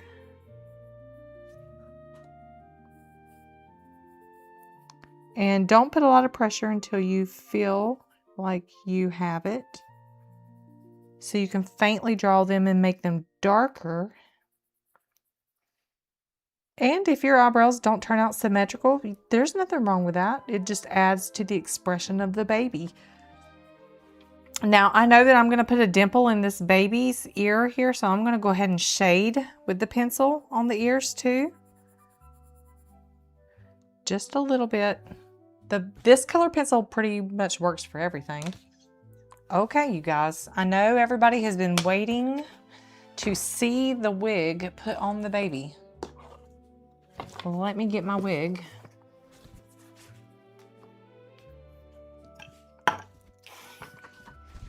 Last week we made this wig for Elodie, so I showed you guys how to make it, and I did see a question come through about this. So someone asked about the two-headed baby, so with the sleeping face and the awake face. Somebody asked how to do the wig for that baby.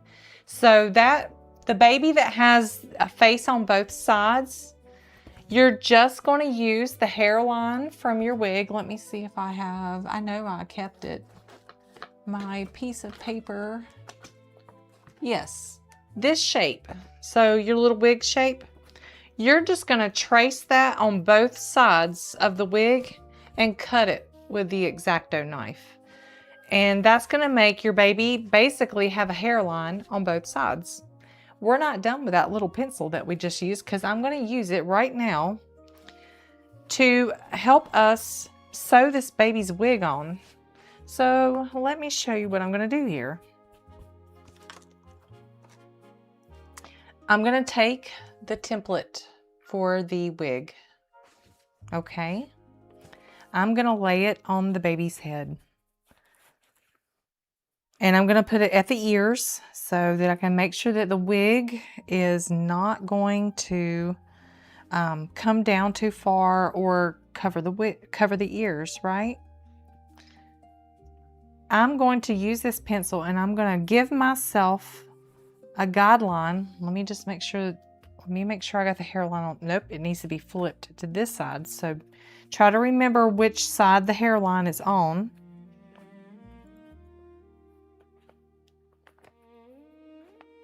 All right, and then once I'm happy, I'm just gonna make a little line. This wig is gonna get sewn on pretty quickly, you guys. I just need to give you some explanation at the beginning on how to sew the wig on, how to get started. All right, do you guys see this? Do you see the little hairline I drew? This is gonna get covered up, so it's okay. You can use fabric pen if you need to. I did not go to school to learn anything. I just learned as I went, or from others. Stacy, that was a good question. On the back of the baby, I'm just gonna give it a little rounded shape back here. You don't even have to do this, but I'm gonna do it anyway, just so I have something to go by. Okay. Now to sew this wig on, you guys, I highly recommend, you can use whatever you want to, because I don't know everything, remember? But I like to use the Coats and Clark upholstery thread. And it does come in different colors. So you can get like a blonde color or a brown color. You can get it to match the wig, or you can get it to match the baby's skin. And then I'm going to use the doll needle if I can find it. Now I know I had a doll needle. There it is. Doll needle. You're going to need quite a bit of this thread, and it's got to be doubled. So I would say start with 36 inches. I know that sounds like a lot, but we want to, it's better to have too much than to run out. So I'm going to be like I've cut like 3 feet of this upholstery thread. And I recommend the upholstery thread because you really want to pull on this wig and this thread and this fabric. And it's easier to do, and it will not break. So you don't have to worry about the baby's head or the baby's wig actually coming off the baby later on if a child starts really yanking on it. But yes, if you don't, yes, draw the line from the wig, the little template, and that way you're not guessing and your wig is not going to end up crazy. I want you to notice what I'm doing. So I have doubled my thread, you guys. There's 2, I've folded it in half. Leave yourself quite a bit of tail on this end. Don't do it so close to the knot, okay? Like make the knot way over here. And I'll tell you why. You see how I have quite a bit of thread tail? Can everybody see my thread tails? There's probably like 3 or 4 inches.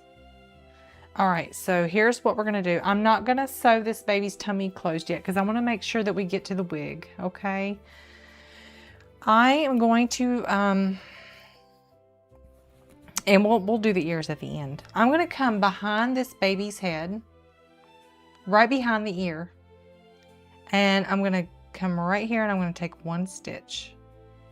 It can be a kind of a thick stitch, okay, about that much. Right behind the seam, right at the ear, not through the ear. And I'm gonna pull, pull, pull, pull, pull. Right before the end where our knot is, I'm gonna pass the doll needle in between the thread tails. And that is going to lock this knot so that it can't be pulled out. Now we're gonna get our wig. And I'm gonna put this baby's wig on. So give me just a second here.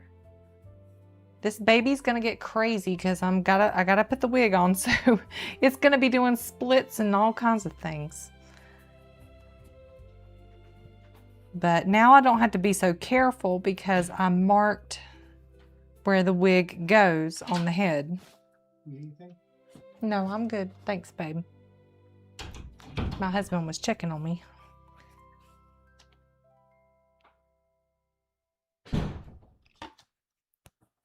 Okay. So I like to make the hair kind of go upward, right? We already have our thread in the head.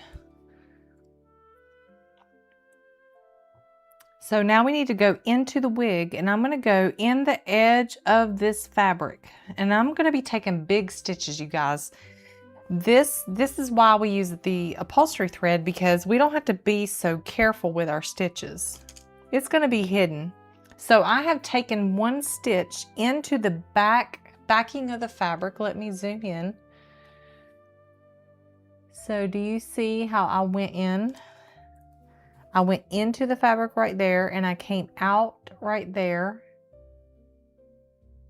Okay, so now when I pull, it's gonna pull that baby's wig down. Now I'm in the wig. I need to come back to the head and take, this is how you ladder stitch onto a round object. So now I'm gonna come down here and I'm gonna take a stitch into the head, and it's gonna be a big stitch, you guys, because we're gonna get this done fast. Do you see that big stitch? It's like 1/2 inch. I ain't messing around. You can do yours more neat if you want. And we still have our tails. We're just gonna leave them here. And we don't have to pull this wig tight the whole time we're going, because remember we marked the lines where everything's got to go. So we can relax a little bit. Now I'm going to take a big stitch, and I'm about 1/8 of an inch away from the edge of the wig on the backing fabric. So hopefully you can see that. Some people like to tuck that under. You can do that too. So I'm just going to go back and forth. Hopefully my head doesn't get in the camera this time. All right, everybody see how I'm doing this? Now, if you want, you can stop and pull that wig. This is what I'm talking about. You don't want to go too far without giving it a tug, because if you do, it'll be much harder to pull.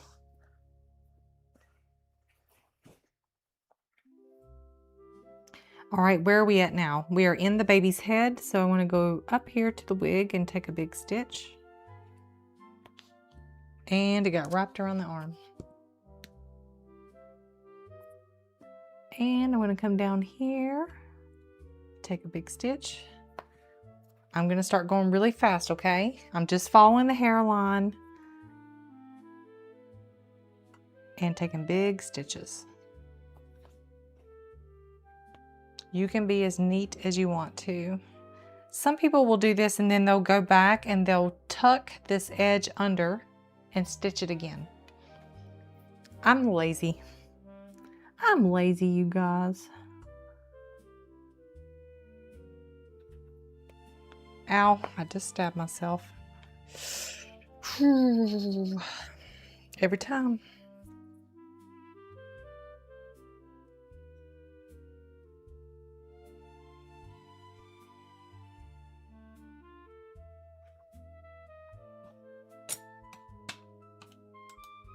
So Maggie says, that's a great idea. I would sew it crooked if I didn't have that guide. Thank you for the awesome tip. You are welcome.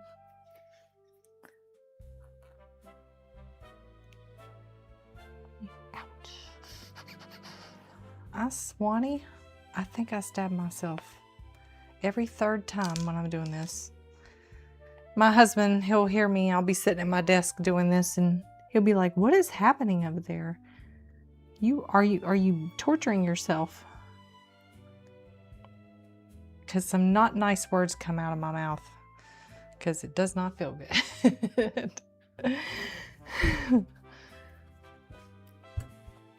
Okay, now we're gonna go back down the other side. Wait a minute, are we in the wig? Okay, yeah, we need to go to the head. So just back and forth. It's your typical ladder stitch. But instead of closing and opening, you are sewing something onto something else. And let's see where the side of this baby's wig is. Now I need to go into the edge.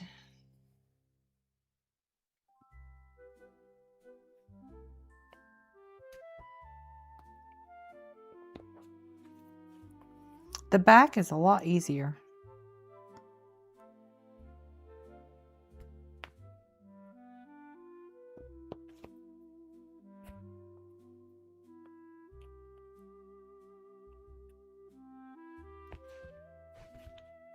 As I come to this ear, we're going to go right past it and behind it. So I just took a stitch into the wig.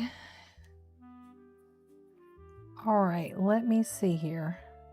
I want this needle to be at the back of the baby. We don't want the wig to go in front of the ear, you guys. We want it to be behind the ear. We want it to go behind the ear. So I'm sorry you're going to see a side of this baby that is crazy, but she's going to have her head turned all crazy so that I can get this done. We're going to give this baby's head a tug. I'm going to zoom you guys out a little bit. Now we're at the back of the head. I have another tip back here for you guys, so stay tuned. You don't want to miss this. Sometimes I talk about this in the tutorials. Does anybody know what it's going to be? Hang on a second. So Sally has a question. She says, if you leave that edge untucked, does it unravel in any way or have strings? I have never seen it come unravel because it is a knit backing. So it's a knit type backing. It could happen, I guess. I've never, I mean, I have some babies that are quite, well, I've had them since 2019 and their hair looks exactly the same. But I'm not a little kid playing with it all the time either. But I don't think it would come unraveled because I have cut this stuff in rolls and sheets for the Juno doll supplies. And it stays looking like this. It's not actually a knit backing, but it's a woven backing, but it looks like a knit. It's weird. It's done in a way that it doesn't unravel. So that's a good question.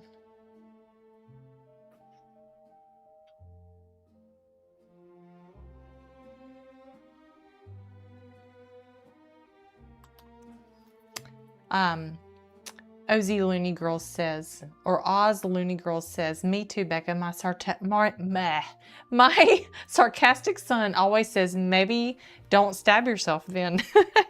Right? It upsets my husband because he worries that I'm hurting myself. He doesn't like to see me hurt. So he's like, please stop doing that. All right, I'm going to get halfway across this baby's head and we're going to talk about the next secret trick for your baby. Again, I'm making big stitches. If I wasn't talking so much, you guys, I would be done by now, but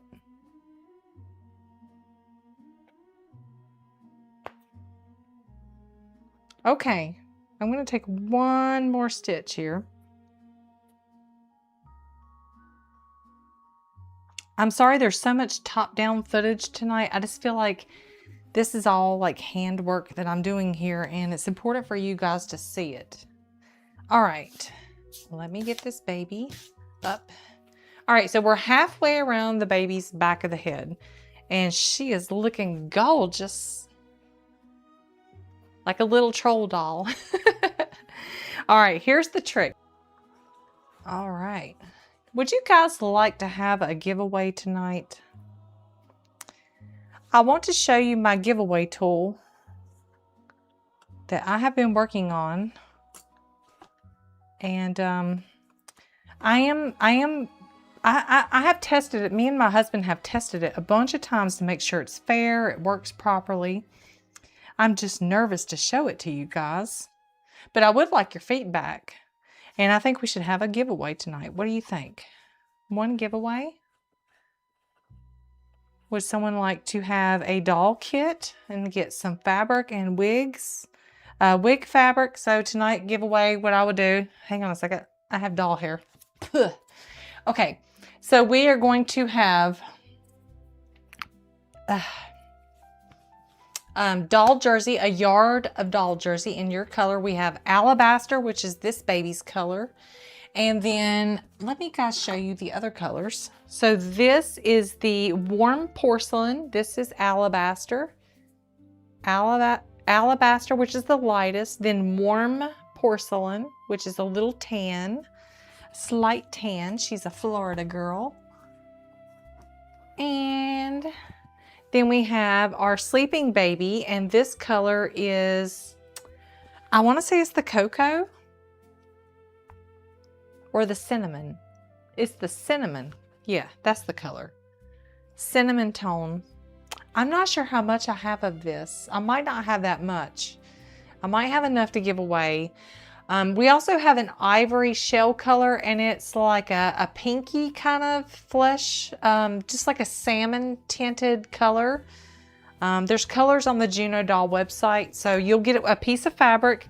You will get a wig cut. So it'll be a big square of wig, and we have blonde, baby brown, black, red, and dark brown. So you get to choose from that. And then you'll also get a magnetic doll pacifier, and I have different sizes of these, so you'll get one for your hoop size that fits your hoop. So if you only have a 5x7, I will send you a smaller pacifier so that it looks proportionate on your baby. And then you will also get, and I don't have it with me here tonight, a doll needle. It'll basically be one of these doll needles that I've been using. They are made by, I think the company is called John James. They're a very high quality needle making company. And then you will get, let's see, did I cover everything? So the doll needle, the pacifier, doll jersey, doll wig fabric. I think that's everything. So 4 things. And I'll just contact you, or actually, this is important. When we do the giveaway tonight, I will not contact you. You will need to contact me through the website. So if you win, you will need to contact me through our website. And you will tell me that you won on the live stream. And I'll be able to go back and cross-check you. And you will need to tell me what your YouTube profile name is, and what your hoop size is, and what the prize was tonight. So we're just going to do one giveaway tonight, okay? So I'll show you guys the giveaway wheel in just a second. We're going to finish this wig. We'll do the giveaway. And I'm going to be watching the chat comments on the replay. So I am looking forward to hearing you guys' opinion of this giveaway wheel. If it seems fair to you, if it is, if you like the way it works. So you'll be letting me know, right? Okay, let's get this wig on and then we'll do a giveaway. And I think we're almost done. I showed you guys that let's see, we stuffed up underneath this wig, right? Let's get a little bit more. We don't actually, if you can feel it, it feels good now. Like, you don't want to do too much. It's like a subtle thing. The next important thing is when we come back around to the other side of the baby where we began, that's going to be an important point too. Okay, let's get this finished. Almost done. The wig is pretty quick. Oh, I need to show you the ears. We got to do the ears, you guys. Don't worry, it's just one stitch. All right, so my baby's hair is getting, I need to pull it, so I'm going to give it a good tug. This is why you want to use that upholstery thread, because when you tug it, that's quite a bit of force, and regular thread is going to break, and you're going to be so mad when you get all the way back around here and your thread breaks from pulling. It is not fun. It's happened to me. That's why I switched over to the upholstery thread. So I'm just going back and forth.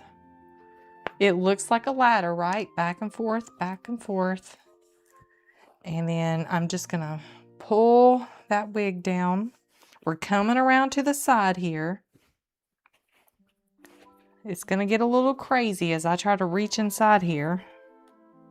All right, so we're going to come all the way back around, and we're going to end the stitching right where we began it. That's very important.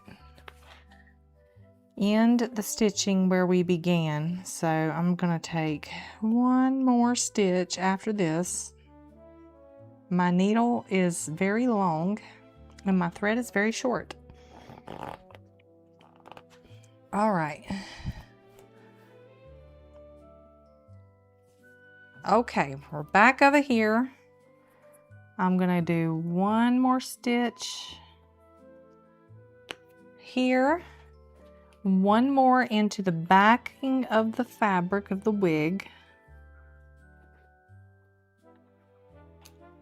Okay, and then now I'm taking my final stitch and I'm taking it right beside.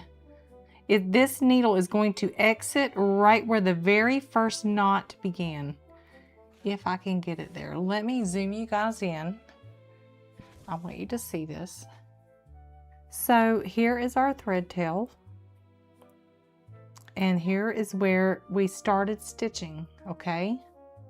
And here is my needle. I haven't done it yet, but I'm gonna go into the fabric and I'm gonna exit right beside that very first knot I made. Okay, I'm gonna pull it. I'm going to take a stitch, a tiny stitch, like if you were making a knot, because that's exactly what we're doing. We're grabbing a tiny piece of fabric. We're gonna go through, and before we pull it through, if my needle will let me, I'm gonna wrap it around the needle once. Oh, I'm running out of thread here.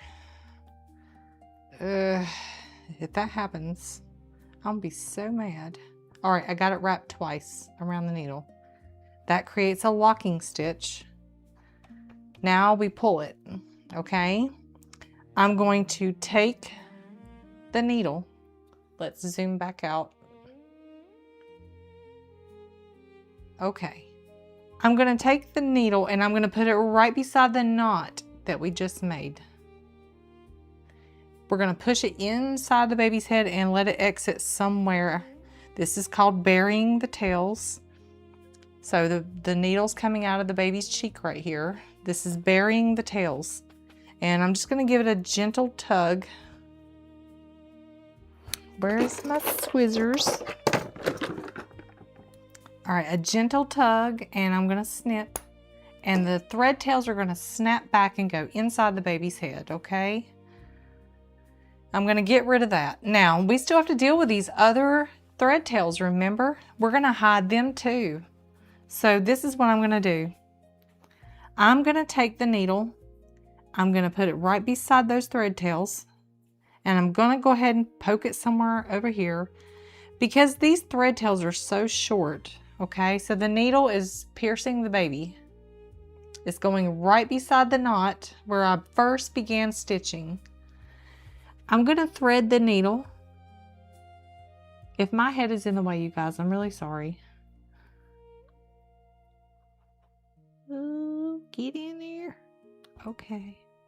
Now, because the threads are too short to do a knot, right? So I'm gonna pull the needle and it's gonna pull those tails through the baby and it's gonna come out the baby's cheek. This poor baby's got worms coming out of his face. Okay, baby, do you feel better now? Let's turn the baby back right side around. And at this point, you would just want to style your baby. So I mentioned something in the previous video. You can use little hair ties, you guys, to give this baby pigtails. If you want to and you're brave enough, one thing I learned when I was learning how to make puppets, they also are made with this fur. And puppets have to be handled by the puppeteers. And one of the things they do, test this for yourself. You would want to take a cup of water and you would want to pour some Elmer's glue. So you want to have 50% Elmer's glue, 50% water. Then you would comb it through the baby's hair, okay, the wig. And you're going to give your baby a hairstyle when you do this. And you're going to really saturate it. It is not going to dry white. It's going to dry clear.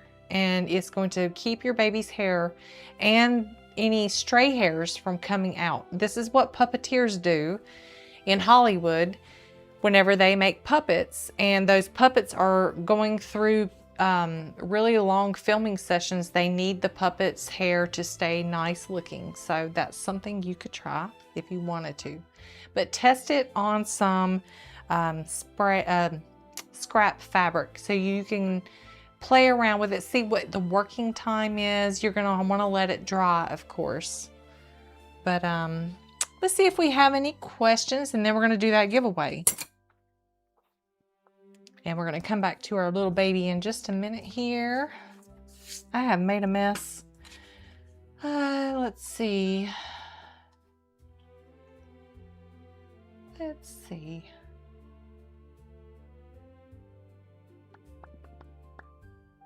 the video froze where I started talking about stuffing under the wig. I am really sorry, you guys. Hopefully, can everybody hear me okay? Am I still frozen? So just say we can hear you, Becca.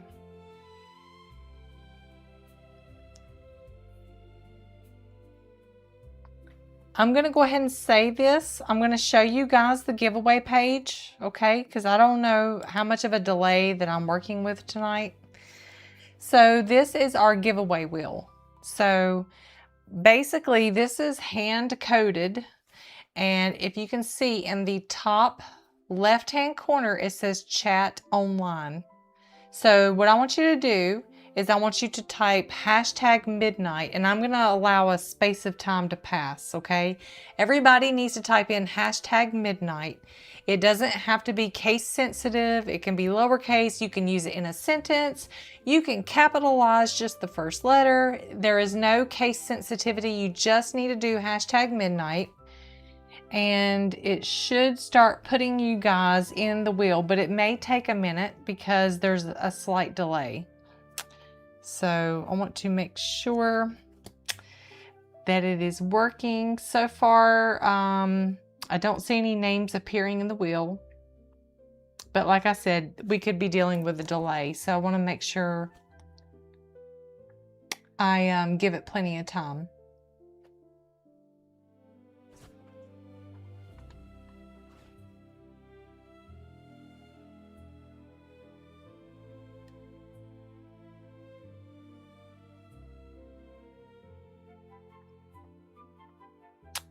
I'm going to go ahead and leave this page, okay? And we'll come back to it in just a minute. We're going to talk about our baby some more.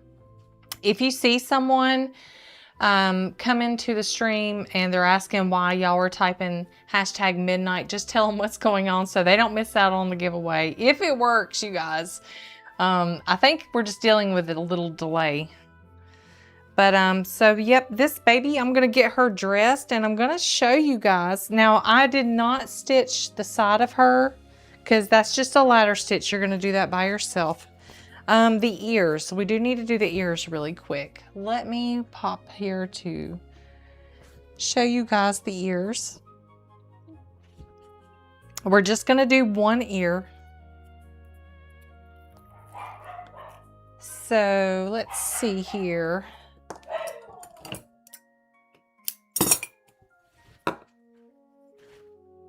All right, so you're going to take a piece of upholstery thread, or you can use embroidery thread. And you are going to you are just going to thread it normal, so you're not going to have double thread. All right, let's go over here and check our giveaway wheel and see what's going on. It's empty. You guys, I'm gonna still leave it there and just let me see if I can actually test it here. Let's see. You guys bear with me 1 second. I'm gonna type something to see if I can get the wheel working.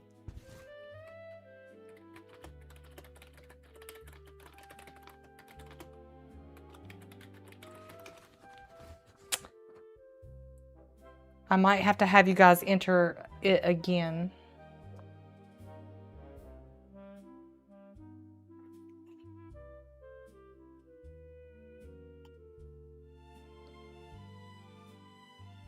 All right, so while I am getting an answer about that, I'm checking the code.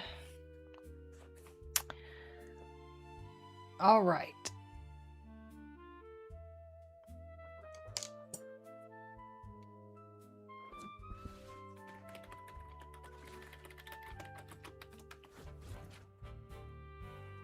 Y'all keep entering #midnight for me. I'm still watching the wheel. You guys can still see me, right? So we'll see if it's starting to happen. I see one name in the wheel. All right.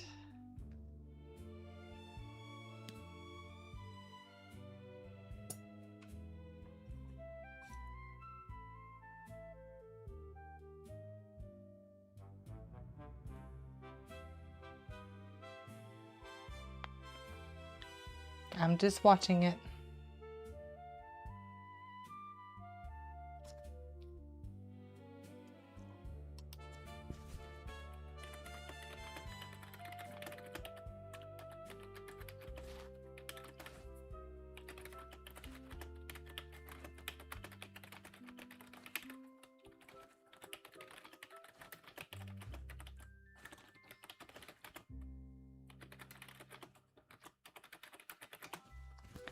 Okay.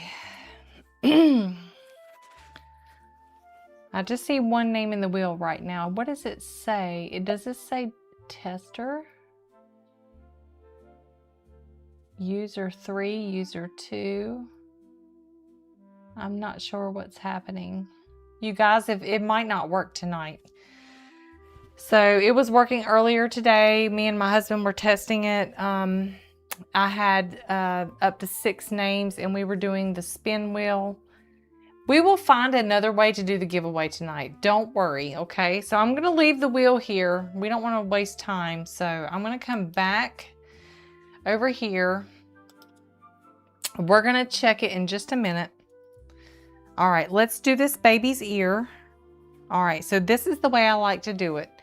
We're just going to take and we're going to put 1 stitch in this baby's ear.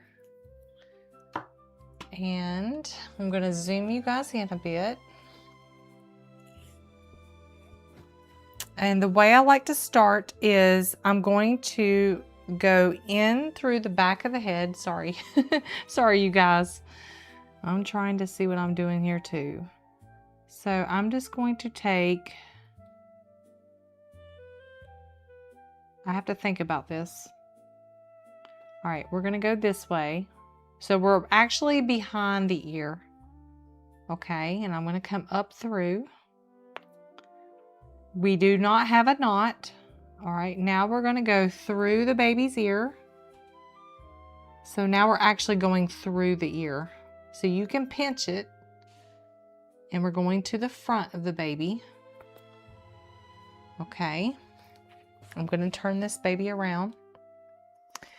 So now the thread is on the front side of the baby's ear. Now we are going to go down into the baby's ear. So we're just going to, here's where we came out. We're just going to move over just a bit and we're going to enter right here. And we're going to exit on the back side of baby's ear. Okay. And then I'm just going to remove the needle for just a minute. Okay, the baby's head is backwards. Let me see if I can do this in a way where you guys can see. So hopefully you can see. I'm going to put something under the baby's. Let's see here. Let's put this pink wig underneath the baby. All right, I'm going to grab these 2 tails and I'm going to wrap it 2 times. Like you're going to tie your shoes, right? So you got 2 strings. We are going to crisscross, pass the thread under and through 2 times. Then we are going to pull the thread and it's going to cinch it and it's going to stay. So it's going to bite into the fabric. Okay, and it's not going to slip on you. And then we're going to do that again. 1 and 2 and pull it tight. All right, now that's all we need. Now what we can do is we can thread the needle.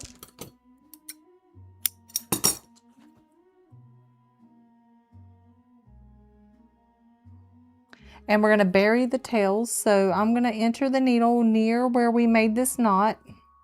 And I have the thread tails on the end of my needle. And I'm just going to pass the needle somewhere else along the baby's body over here. We're going to pull the thread into the baby.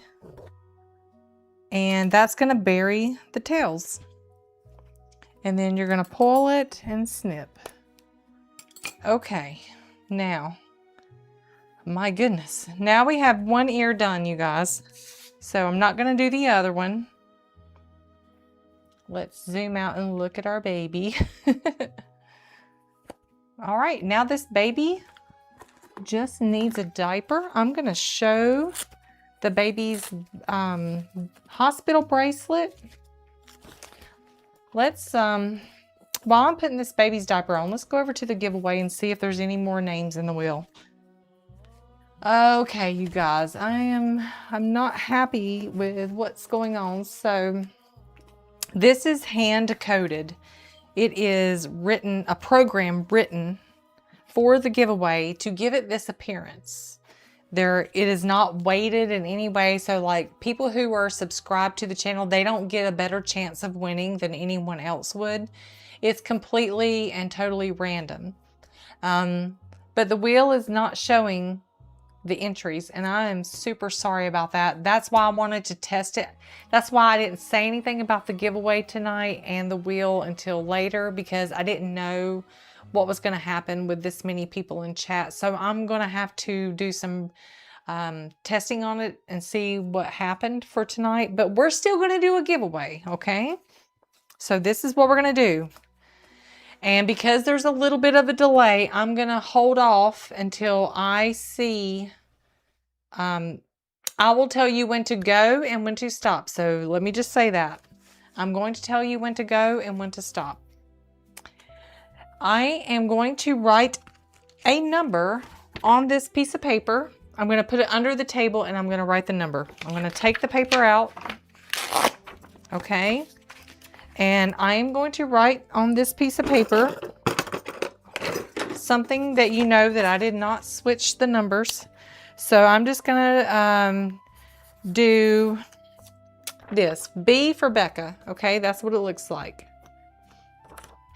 I'm going to go up underneath the table with the pen and I'm going to write down a number, and then you guys are going to have a chance to guess the number. And whoever guesses it first wins, but you have to wait until I say go. So don't enter it until I say go.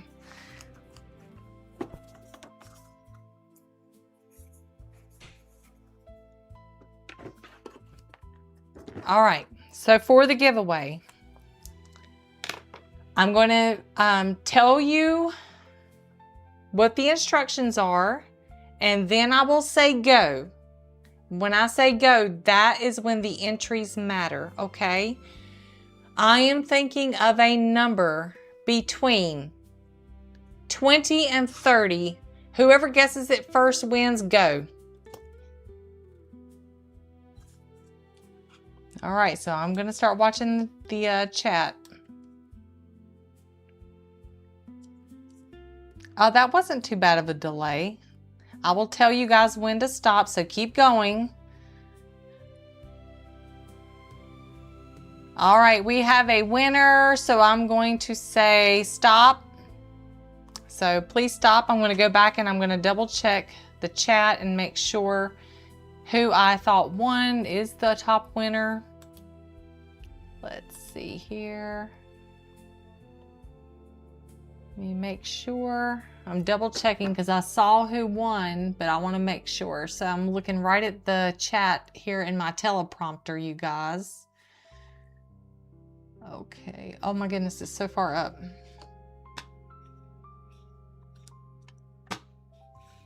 All right, so y'all need to stop. All right. All right, the winning number was 23, and it was Barbara Newman. So I saw Barbara enter that first. And I'm actually going to double check this on the live chat too on YouTube, where I can go up really, really far back. So the number was 23. Let me show you. Actually, sorry, you guys. The number was 23. So there's the B for Becca. And I wrote down the number underneath the table. The number was 23. All right, so now let's see who won. Whoever entered it first, and it was Barbara Newman. Barbara Newman, you won. So I'm gonna write you down. Barbara, I will not contact you. So you need to contact us on the website, please. So you're gonna contact me through the website, and you're gonna let me know what your hoop size is and your fabric choices, like what color hair, your hoop size, what color fur, skin color, and what tonight's prize was, and that you won. So you contact me, Barbara, congratulations. And then I will get that sent out to you soon, okay? And that is, I think, everything for tonight's stream, you guys. I think we went over everything. Man, it was a, it was a journey tonight. So a lot of crazy things. I am going to, if you have anything you want to suggest for our live shows, anything I can do to make it better, please let me know.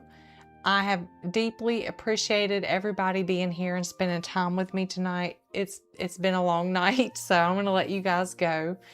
So I think, looks like we have been here for 2.5 hours. That's quite a long time. But we finished our baby Elodie, and I have put a little diaper on her. I'm going to fix her hair. I have an outfit to put on her, and I'm going to put her on the website. So you guys, I hope that you will go and make your own baby Elodie. There are going to be more live streams, more giveaways, more sharing of community projects. I hope you guys have a beautiful evening. Sleep tight, get some rest, and I'll see you next time on the Midnight Embroidery Show.